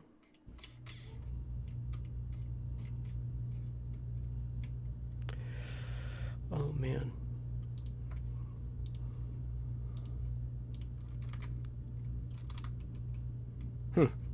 Ezra, your image is not updating. Oh, yeah. I'm sorry. No, that's fine. Yeah, I forgot that I did that one. Couldn't find it. All good. Ezra, where are you at? 30 feet behind Neffy. Cool. Because I ran away from the purple box. Neffy?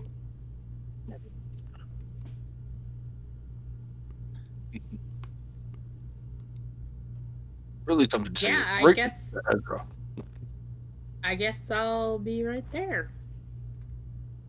Catherine? If you wanted to move, you could just put me 30 feet away from you wherever you want to move to. Well, most of my stuff is melee or closer. Yeah, I mean, like within 30 feet of the bad guy, so might as well be right there. Sure. Okay, so if you're going to stay there, Catherine is probably 30 feet away from you, so straight off to the right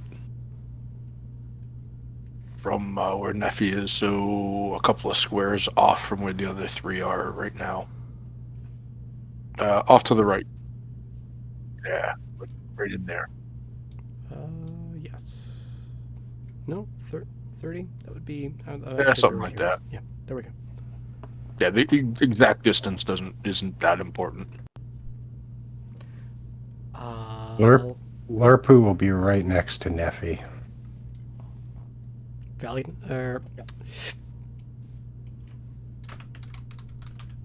Tesling? Just put me in like the middle. You feel were like observing Neffy. Yes, I actually was. I was nearest to Neffy for sure. Like here-ish? Yeah. Rook? You see those two cultists on your left? I imagine compared to Neffy, that's about where Bork's bar would have been. Adds up. So, right between those two. Rook, can you tell who you are? I am the orange base. Awesome. I'm not good at colors, so bear with me here. I think that is everyone. Correct me if I'm wrong. Awesome. We are looking at a wide open expanse. You are looking at cultists in white robes. You think they might be aligned with a acronym with 3 letters. For the folks at home, this seems to be a landscape similar to that of hell. You were looking at a red sky. General high heat. Low humidity. It's a dry heat. California likes to say it's okay. Florida says it's lame. You're looking at a wide array of targets. For our party, I'm going to switch up how I'm doing this.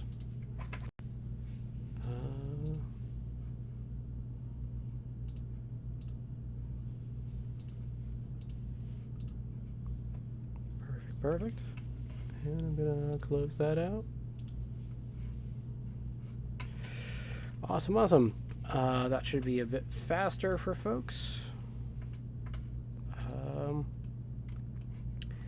Yeah, we are looking at Rook. First up in our initiative order, you are darn close to some targets. What would you like to do?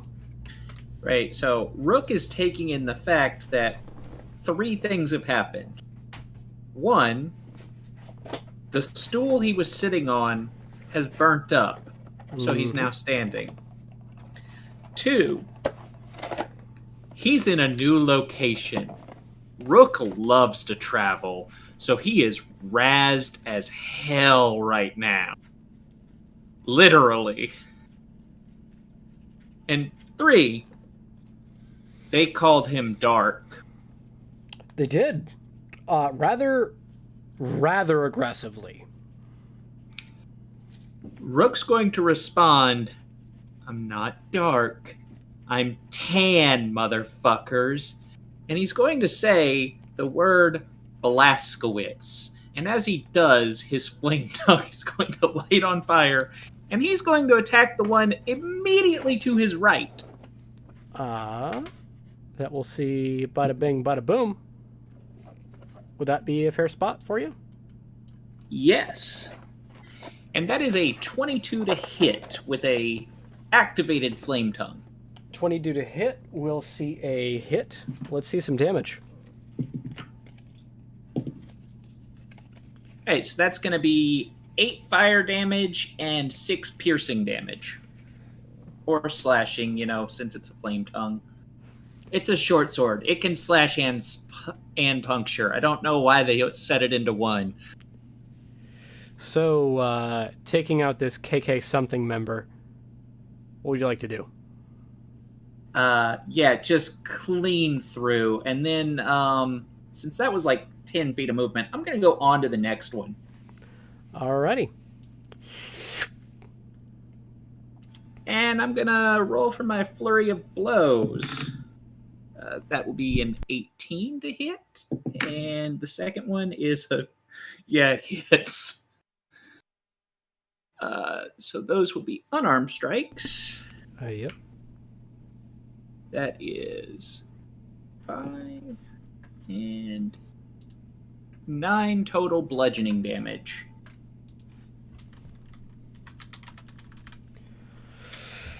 Alrighty. Naturally selecting the master something,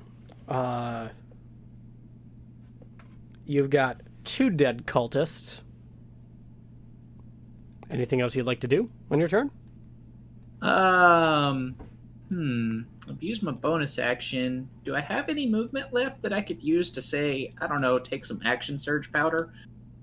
Or am I all out? You're out currently. All right, then I am done. Alrighty. We're looking over to Lurpu. Lurpu is going to run straight ahead as far as he can go. That'll get you to here? 30 feet, I'm assuming? Yep. And let me see. I am going to spend my bonus action to rage. And I just look at this guy to my right and I say, Cowabunga! With a rage, the likes of which only Wolfenstein can properly capture. You are looking towards your enemy. Your enemy does not look excited for the end of today. As he should not. Over to Ezra. Yeah, hi. I'm going to... the guy all the way off to the left. The closest to me, but to the left. Perfect, that guy. I want to hit him with an Eldritch Blast. Get him! Oh, rolling. 19. That'll be a hit. That will be... Roll 1d10 of damage, baby.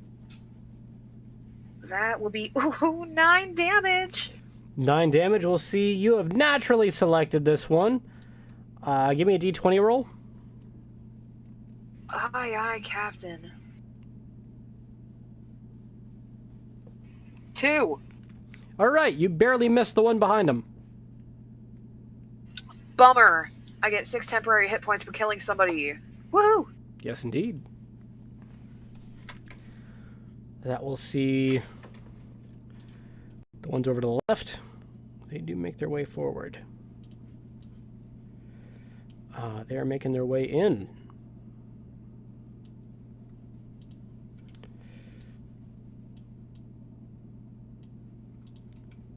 For Kethra, stuff just got up close and personal. For Lurpu, same deal.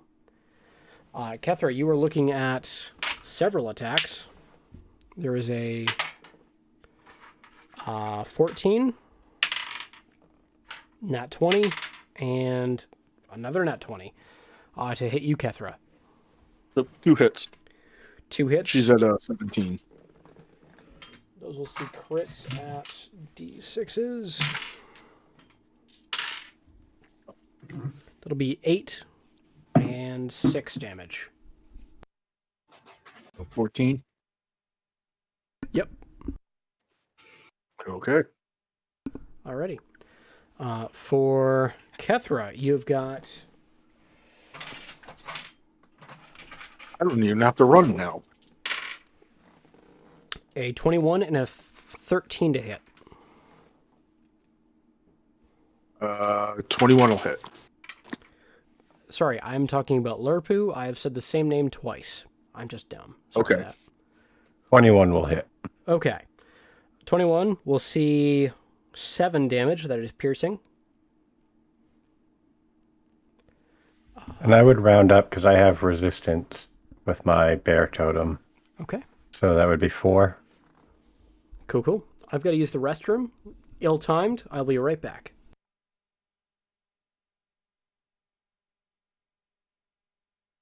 A lot of them cultists to kill.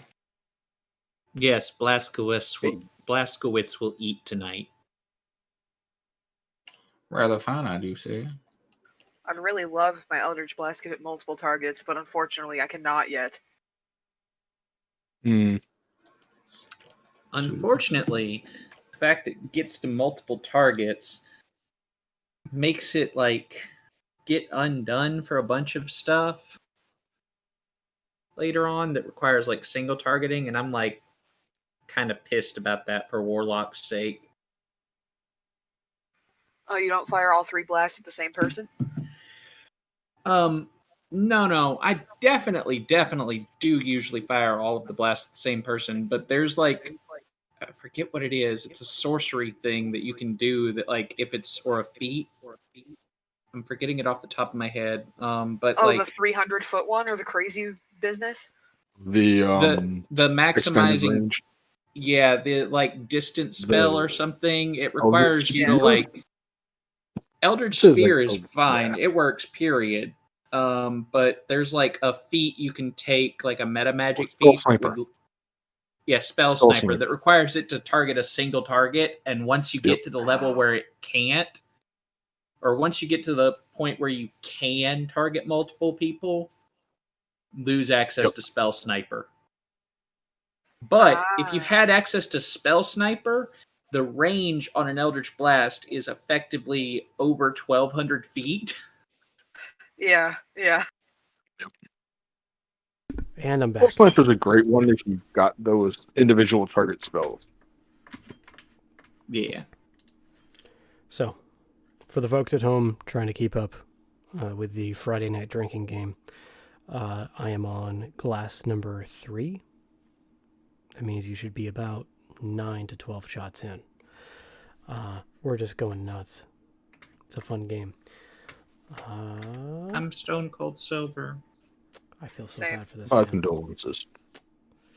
Oh, it's entirely because I just haven't decided to make it yet. I have some well-known apple whiskey whose initials might be DJ in reverse. And I have some of that TikTok drink everybody likes. Makes a nice cran apple cocktail. Where I come from, we call that grannies. That's how killed me one time. That we'll see. We are over to Neffy in our initiative order. I'd like to sprint at that one to my left and beat it with my quarterstaff. Yeet.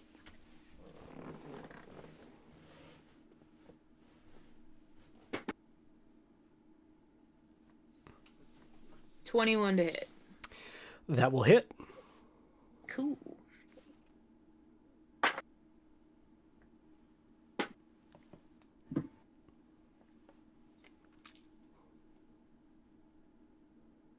Uh, 7 points of damage. Alrighty. You are looking at a KK something down. Be darn.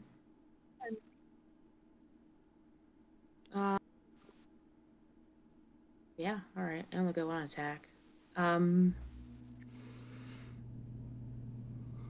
anybody need any healing? I should have done Shillelagh. Sure. I could use some if you're throwing it around. Yeah, I got a healing word. I'll throw him a healing word.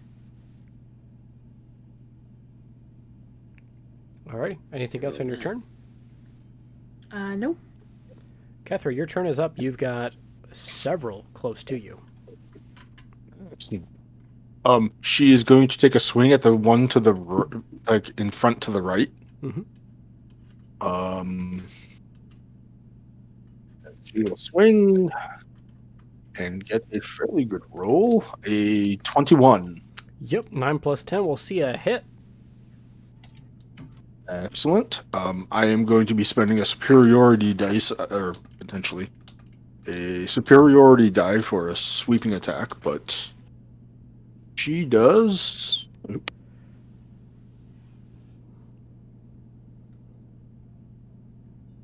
Reroll that. Yeah. 11 points to the first guy. Yep, that's dead. That's dead. All right. She will actually use Great Weapon Master to take a swing at the guy to the left and completely whiff.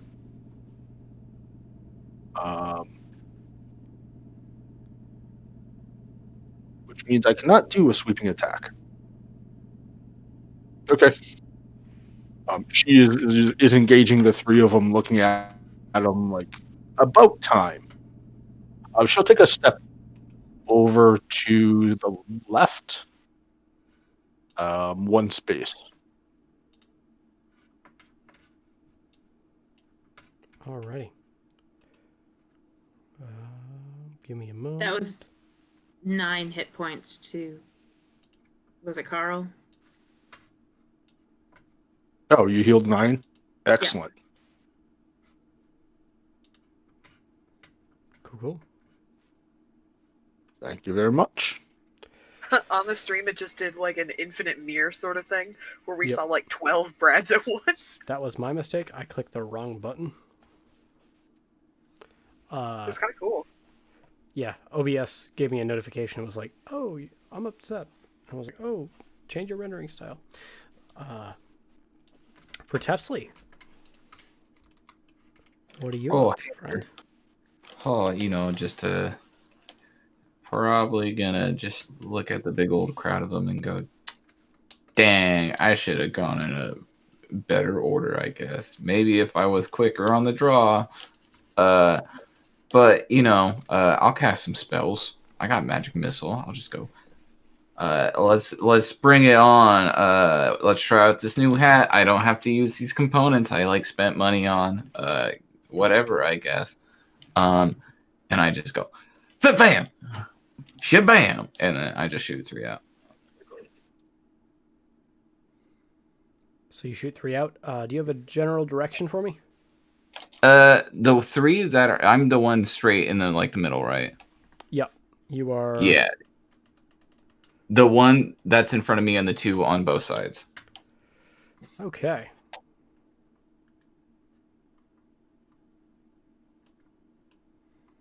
Are those magic missiles? Yeah, I'm gonna roll damage.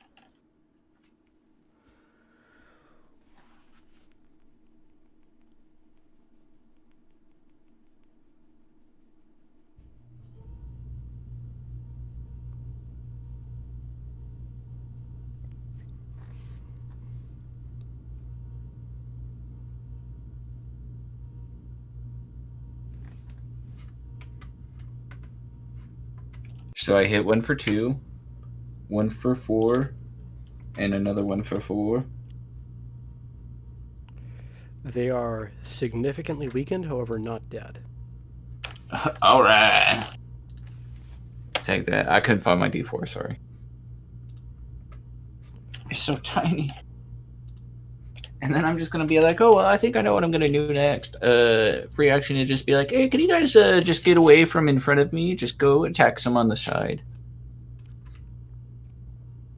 Or, you know what? Never mind. Just scratch Still that. stealing on Kethra. Terrific. And that's my turn. That'll see. The turn will go over to the remaining blank, blank, blank something on our right. They are making their way a bit closer.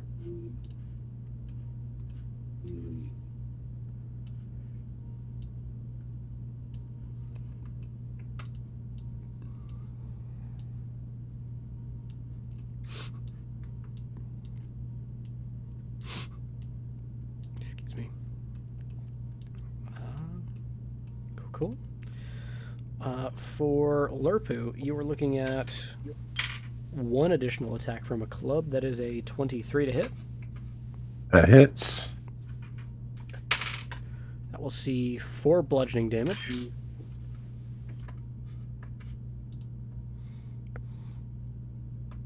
All right.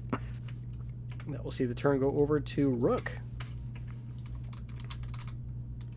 Rook, you're looking at an increasing number of close targets. Oh boy. Rook is still really, really razzed about being in a whole different location. And he's really pissed off at the insult he received earlier. So he is going to go right between those two to his immediate right. Like here? No. Oh. Yeah. And I have a question for you, because it's kind of a semi off the books thing. Would you allow flurry of blows to be made with my short sword? For literally any other game, no. For this game, right now, where we are dunking on some blank supremacist, yes. Yeah. Okay, cool. That's what I needed to know. All right, and that's going to be a 17 to hit, the one to the furthest towards the party. Okay. Yeah, that one. You know what? I'm tired of rolling a single die. Let me get out the whole box of d6s. Yeah, that's going to be 14 damage plus 4 from my dex mod. Stacking the body on top of the other body, you're looking at a body on top of a body. 16 to hit the other one with flurry of blows number 1. Yep. That is going to be 14 more damage. Uh-huh. I got some movement left, right? You do. All right, that next one. That's going to be a 22 to hit. And that is going to be 15 damage. And then I'm out. I'm done for the turn. All right. That'll see the turn go over to Lerpu. Lerpu, you have a large number of targets before you. What would you like to do? I'm going to smash the heck out of the guy right to my right. Alrighty, let's see it. And that is only going to be a 10 to hit. That will just barely miss. Dang it. That is all I can do. Oh. I'm only level 3, so I don't have an extra attack or anything. That'll see then Ezra, who is further back here. You said that these guys only have like clubs and like knives, right? Like Yep. nothing ranged Nothing ranged. that I can see. Oh, wonderful. Move me 30 feet forward, please. Just directly straight up. And then I will pick somebody in the back. Somebody approximately 120 feet away to Eldritch Blast. You got your Perfect. man? Rolling.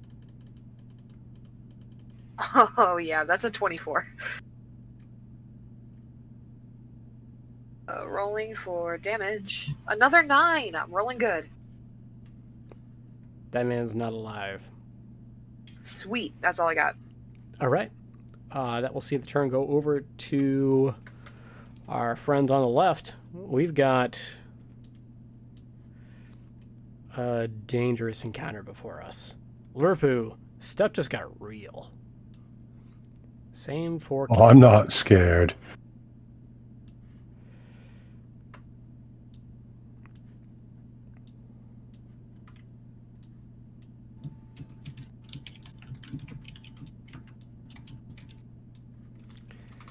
For Kethra, you've got 5 attacks coming towards you. It'll be a 16, 19, 4, 18. 2 hits so far. And a 4. 2 hits. 2? Mm-hmm. Yep. Never trust a Carl in a game. We're looking at 5 piercing and 6 bludgeoning. Okay. For Lurpu, friend, amigo, buddy. That's what, 5 attacks on me right now? You've got 5 on you.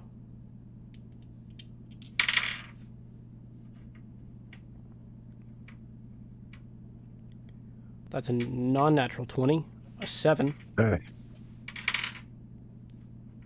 10, and another non-natural 20, and a 9. 2 hits. Cool, cool. You're also looking at another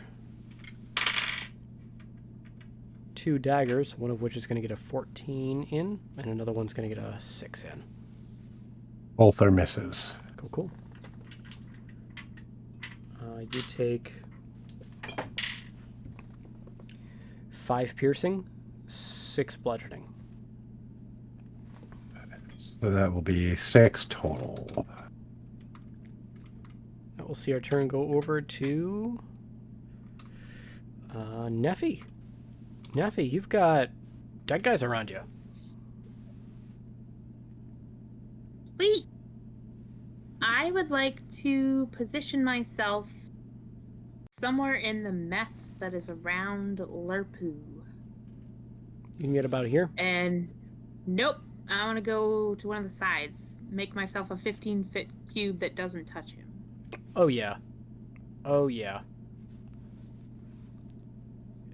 No, I can't touch him. He can't be in the 15-foot cube. You can point it slightly to your right Oh, can I? and wave Cool. a amount of thunder that would get 4 of them.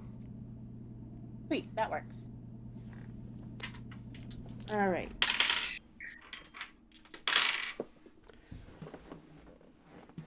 They all fail! Sweet. 2d8. Roll high.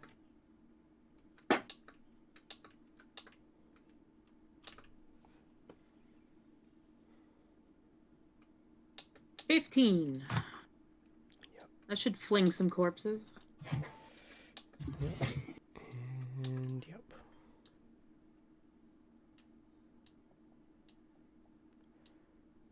Roll another d6 for me, please.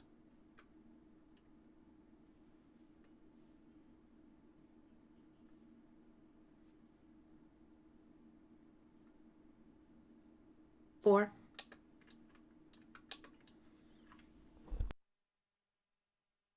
Oh, I made a mess.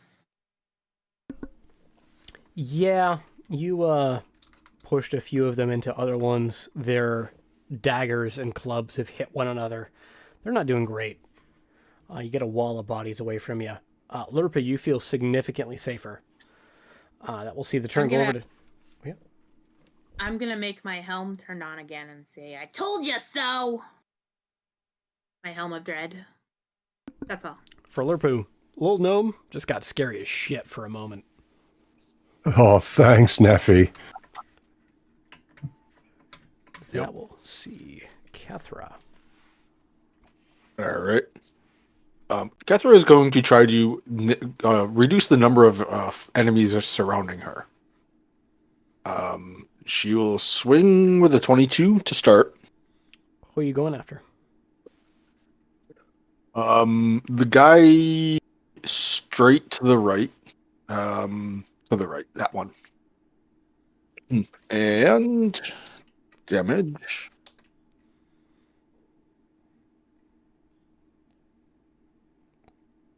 Um, 14.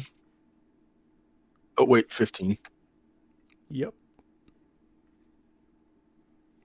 Nope, sorry, 14. Yep.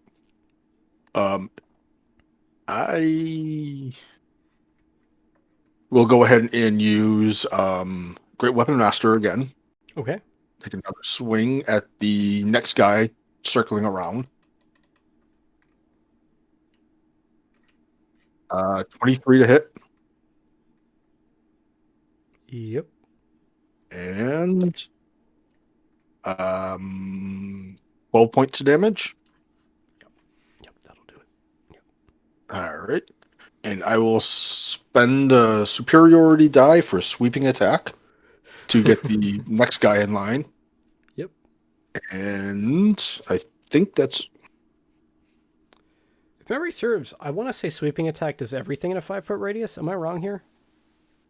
No, it's choose another creature within 5 feet of the original target and your reach. Okay. And within your reach. If the original attack roll, which was a 23, would hit the second creature, take damage equal to the number you roll on your superiority die, which is only a 5. I don't think I also get the strength bonus. Doesn't say anything about that. Nope. You've got a very weakened target, though. All right. That'll see the turn go over to Tesley.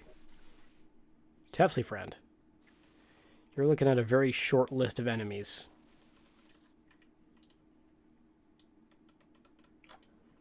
Can you guess what I might cast? Is it Magic Missile? It's Magic Missile. I would like to do that again, please, and thank you. Shim Sham, Flim, and the Slam. I got Flim and my Slam. Okay, I got a... Your missiles have names? Yes, I got a 3, a 4, and a 3. Where? Is somebody in front of me right now?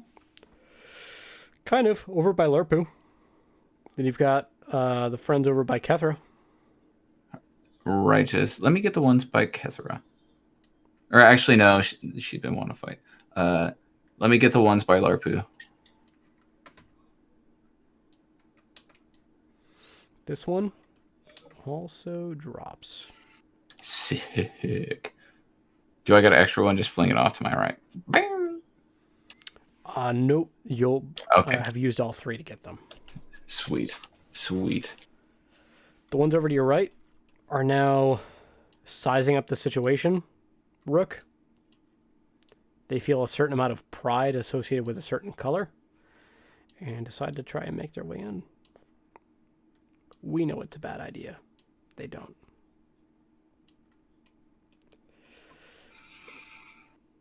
Or life choices. End of life choices, I like to call them. Yep. That will see 3 attacks against Rook. I have a 17 AC. Awesome. You're looking at 1 hit, but it's a crit. Okay. That'll be a 11 bludgeoning damage from a club hitting you square in the mouth. Oh, which one did that? That was a one all the way Which to your one? right. Oh, so he got in and snuck one in. Got it.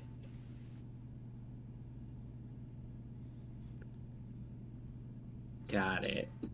So is that them done? Yes, indeed. I assume I'm next then, or is there someone else before me? No, you're up. Oh, okay. I'm gonna look at the one on the right and say, "Good one, you're last." And then I'm going to spend a key point. I only got 2 left. On the one in the middle, Yep. I am going to kick him so hard that he has to make a DC 14 strength check or he gets knocked back 15 feet. Which is He's going to got- be real hard to do because there's someone behind him. Yeah, give me your damage roll. I'm going to apply it to both. Oh, okay. So my unarmed strike damage roll? Yep. That's 4 plus 3.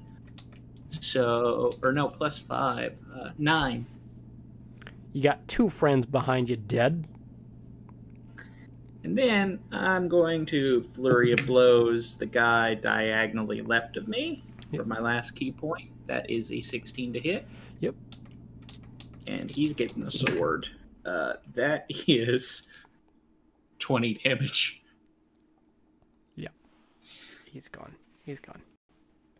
And as he falls over, I'm going to look to the guy right next to the guy who walloped me upside the head. That guy diagonally to my right. Yep. And I'm going to basically backhand him with the broad of the sword.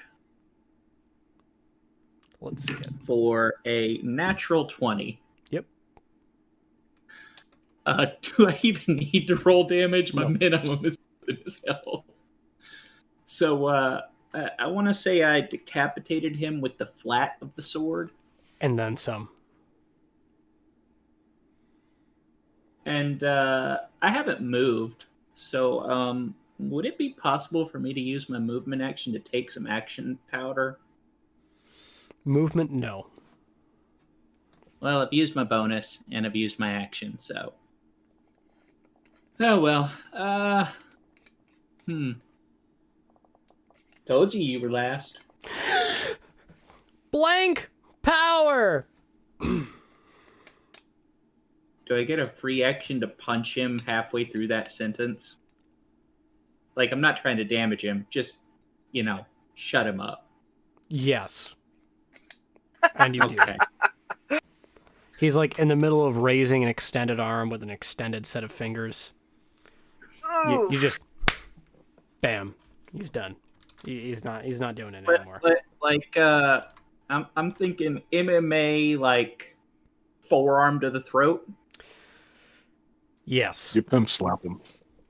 But for no damage, Kind of just, thing. a real quick jab. You're looking at like a solid bump. Yeah. About as hard as you hit your mic there. That was only the cord. And that's my turn then. I don't know, man. I don't know. We're looking at Lurpu. All right, I am moving ahead 5 feet or over right 5 feet so that I'm right in that dude's face. Shoop, shoop, I'm shoop. going to attack recklessly, Yes. which will give me an 18 to hit. Yep, that'll hit. All right. And that'll be 6 damage. Almost. You feel like you're a 1 damage shy. God. And I am going to move back 5 feet and take the attack of opportunity. From both?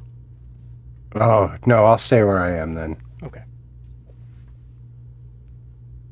And that is going to be my turn. That'll see Ezra. Okay.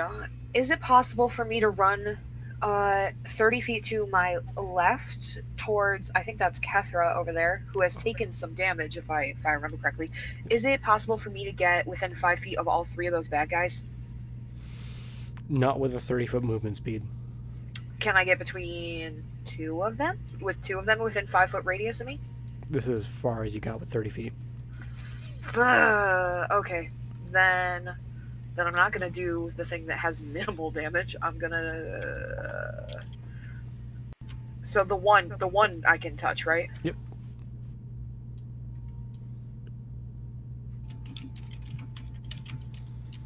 Whatever. I'm Eldritch blasting him. Get him. So anyway, I started Nat blasting. 20, nat 20, nat 20. Roll your 2d10, please. That would be a 5 plus a 5. That is 10 damage. Yep. That's a dead man. Anything else? That's all I got. All right.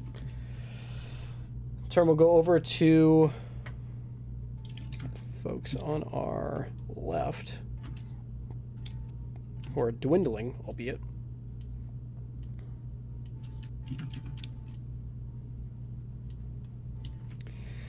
Lurpo, you're looking at 1 attack. That That is a miss. And the same for Neffy. Got one more trying to wade its way through. Doesn't make it. And one making it over to Ezra. And another one making it over to Kethra. Those are misses. That will see the turn go over to Neffy.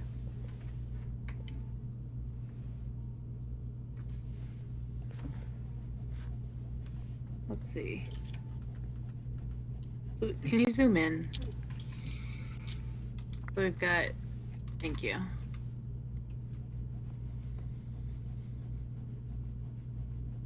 One friendly and then, oh, is it two friendlies? You got one friendly. Everything else Okay. is harmful. And there's All right. 3 right in a line. Yeah. Why don't I hop over and avoiding Lurpoo again? Yep. Hit up Thunderwave again. Awesome. There you go. I don't have to roll, you have to roll. Angling that, you're looking at 4 fails, with a 5 being the highest. Wow. Yep. They roll like me.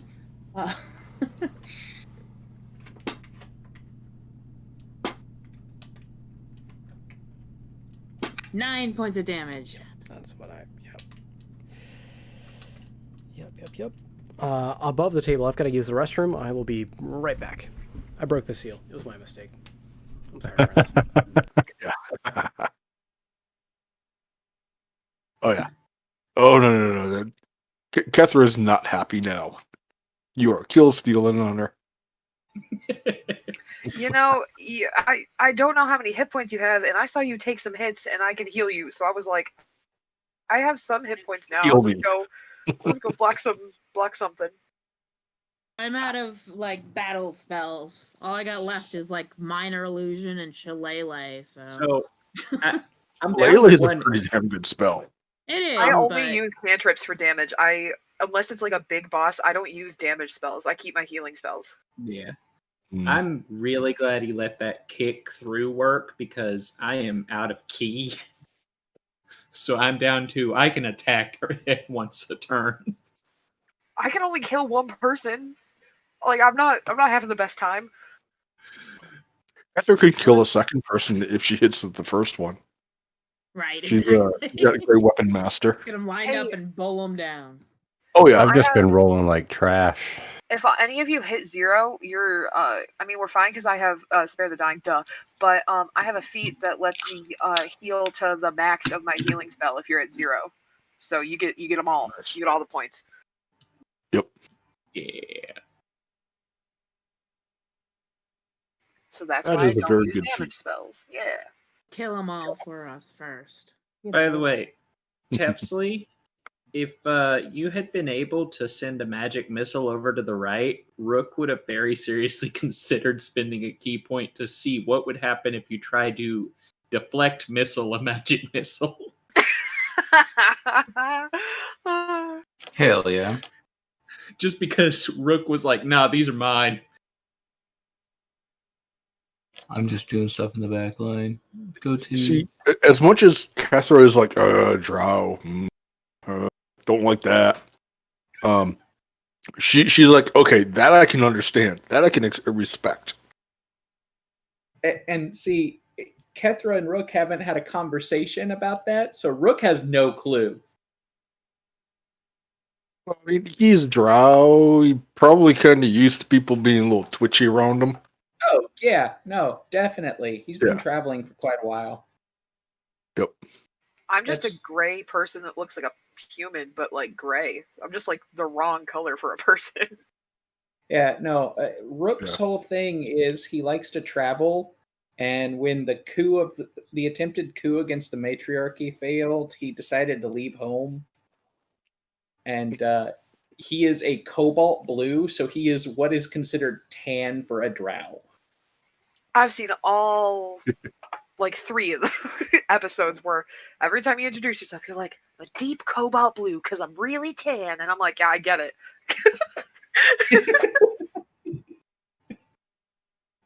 That's great.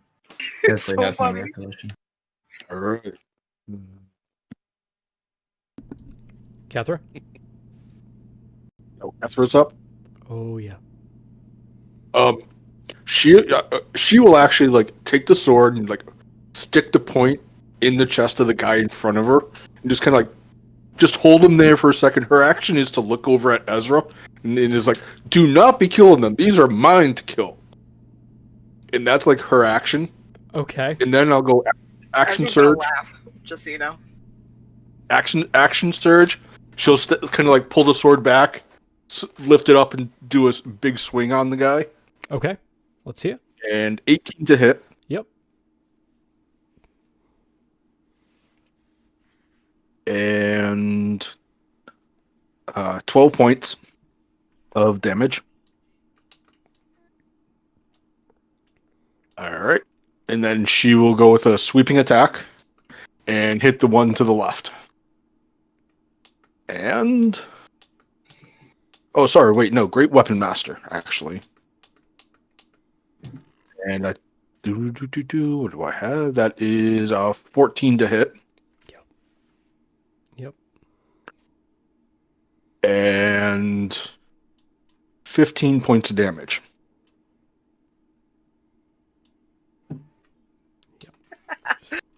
They're just all dead. They're all dead. They're all dead. Yep. Tefsley. Oh, you didn't leave any for me. Tefsley, you've got a very By short me. number of targets. You've got 1 to your right, 1 towards the center, and 1 off to the left.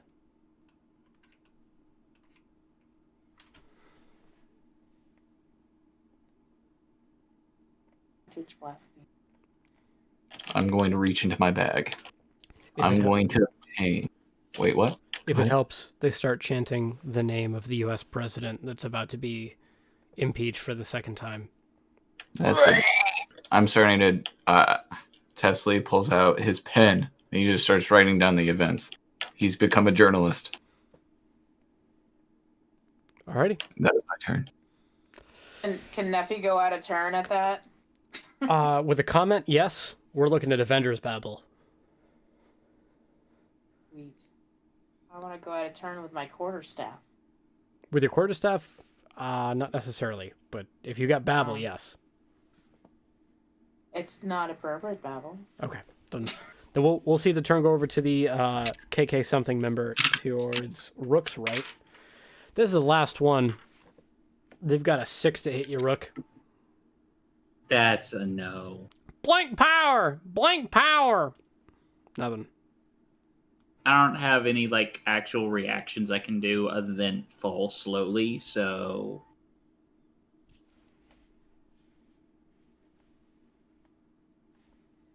you're not even. You're like a shade of peach. That'll see the turn go over to Rook. Well, I'm out of key. But I still got a sword. You do. That is a 19 to hit. That'll hit. That'll deal 5 piercing and 11 fire damage.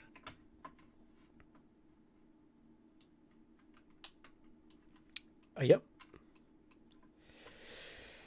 That will see the turn go over to Lerpu, unless you got anything else. I was gonna say, how far away from the next one over? You've got 45 feet. Oh, okay. Darn, that's a little further than I can go. I haven't used my bonus action though, so remind me again what exactly Action Surge Powder does, because I legitimately have forgotten. Gives you 1 additional action. Use it as a bonus action, you get an extra action.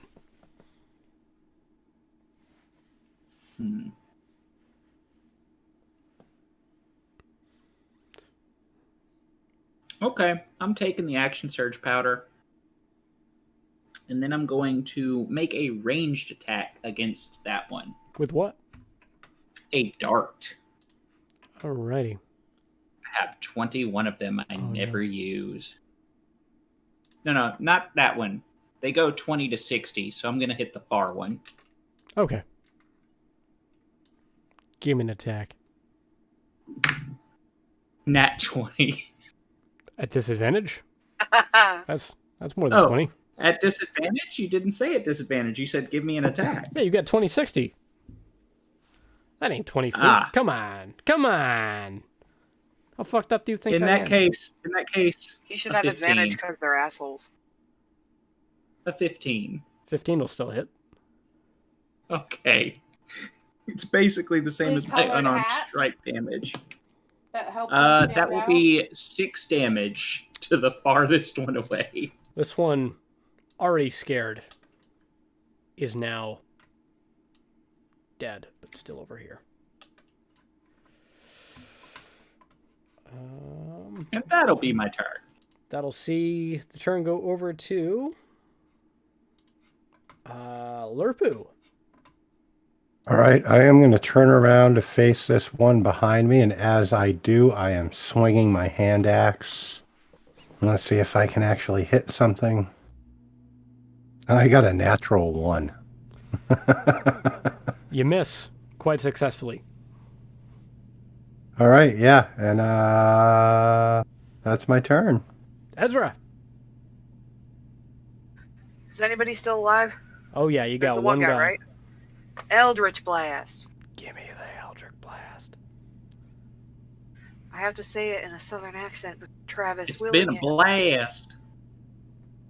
Okay, that'll be an 18 Alrighty. with a whole bunch of like 5 damage. Woo! You're looking at a dead man. How do you want to do this? Can he just like explode into confetti? That'd be great. Yes. All right. Cool. We'll see the end of combat.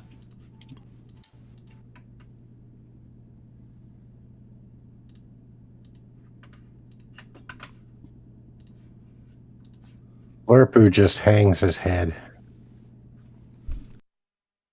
He's disappointed in himself. Neffy, you look down at your box. It starts glowing. You're all teleported back to Bork's.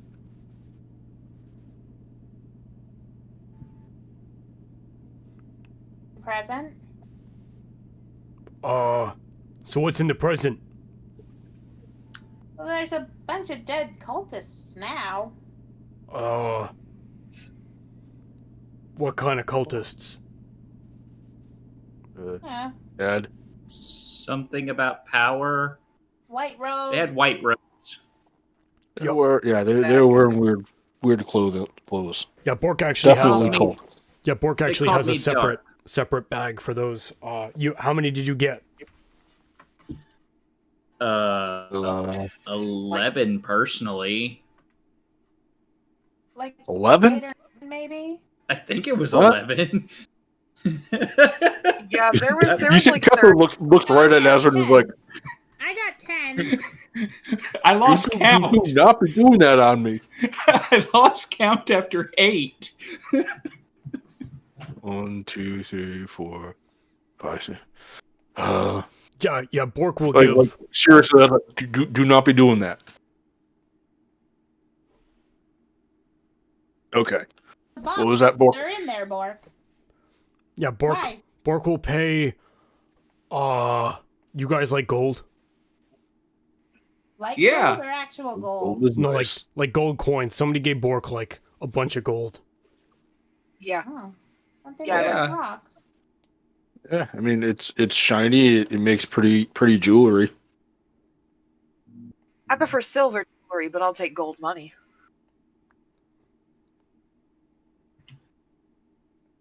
Well, here you go, Bork. You can count them if you want. Yep. Neffy, Yeah? can you come over here and help Bork real quick? Yeah. I will. I'll be right back, guys. Bork brings you over to a dead body of a poacher. Okay. This poacher has a dead raccoon in its hands and a large wound. Bork has some blood on his knuckles. This poacher looks to have been punched to death with one punch. You think Bork might have killed the poacher. Neffy, Yes, Bork? this poacher has a bunch of gold on him. Bork can't count too good. Can you take that gold from the poacher?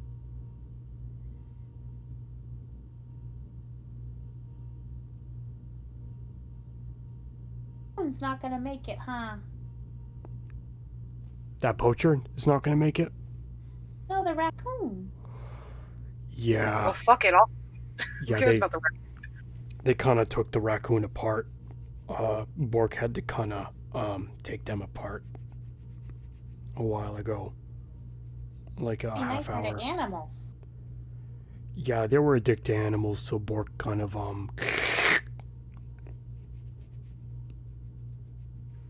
Yeah. Consequences, I guess. All right, I will. How much do you want to give to us, and how much do you want to keep? Bork doesn't keep gold. Okay, so this is all for us to split? Yeah, however much that is. Okay. Well, thank you, Bork. It's 18. Here's the box. It's 1,800 gold. Nice. Bork takes the box. It lights on fire. Yeah, Bork doesn't want that. Fuck that. Okay. Guys, just said fuck. It's also I don't think Bork likes those cultists either. I go up to Bork and I just hold out my pen to him like a microphone. So, Bork, do you have any questions about what you just saw? What was the box? What's your name? What's your favorite kind of kitty? Do you like rocks? You like flowers? Do you have any days free next week so Bork can hang out and play with kitties and rocks? He's continuing. I will do all of that with Bork. I literally just sit at the library almost all day by myself. Well, Bork feels like it might be a good time for like a long rest. You all look kind of tired, like a 3-hour and 15-minute adventure level of tired. You guys want to head back to the dome? You look a little tuckered out.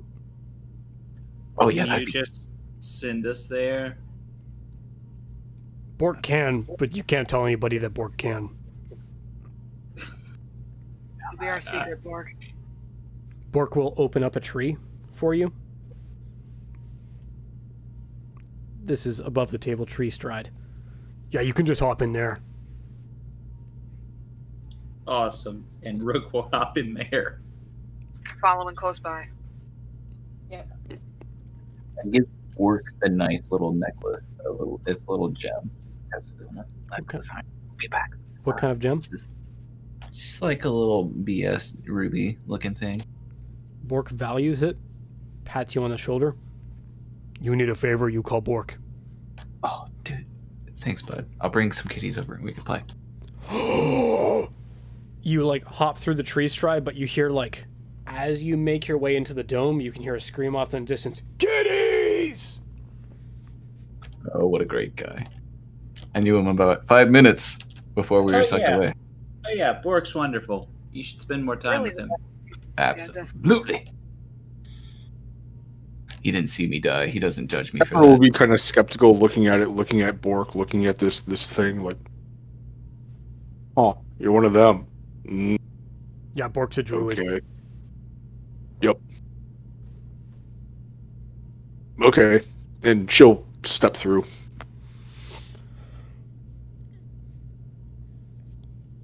I guess I'll share the money with the rest of them. I'm nice and all. You guess. So 300 apiece.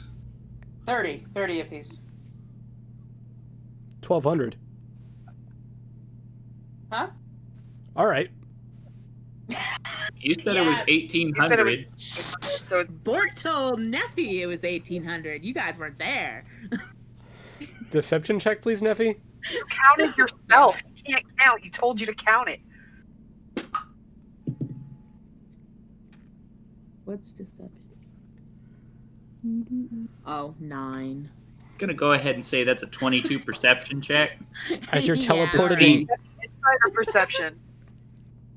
it doesn't matter. I have the same score. as you're teleported into Catherine got a 15 in How insight. much is in there? You're teleported into Lucky's bar. I smell new money. Where's the new money? Hey, who's got the 1,800 gold? Come on, snaps, come on. Catherine will just walk over to the bar, sit at her usual seat, like hold out her hand, put like a handful of gold on the bar, and like hold out her hand for the cup. Cup.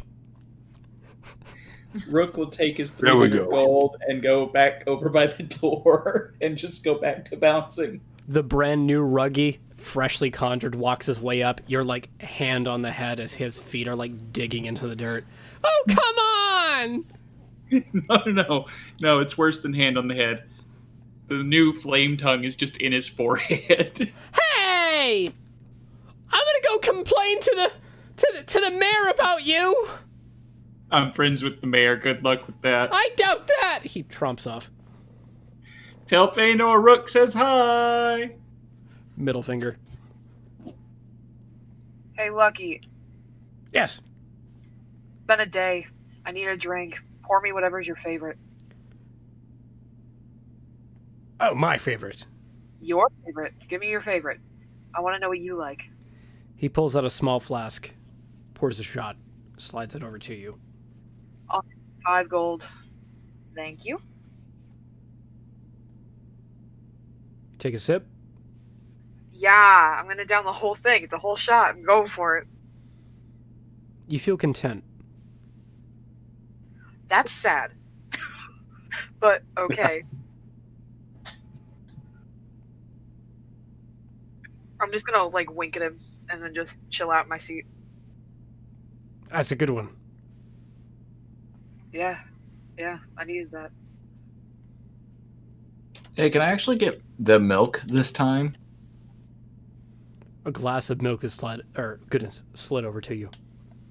Okay, yeah, this is great. Thank you.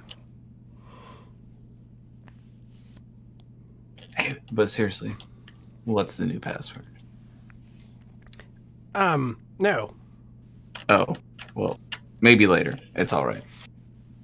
Hey, do you know where I could find cats? Have you gone to the animal shelter? In No, town? I'll be right back. I'll see you guys later. Can I milk to go? I'll pay for this glass. Milk to go. We'll get to Okay. the animal shelter at a later time. We're at like 3 hours now for this game. No, you're good. That was me leaving, saying goodbye. Cool. Anything else from anyone? Nope. No.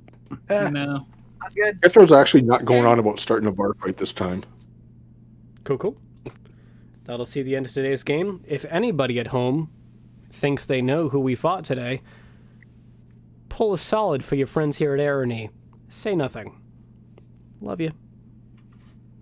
Be safe, be well. Have fun.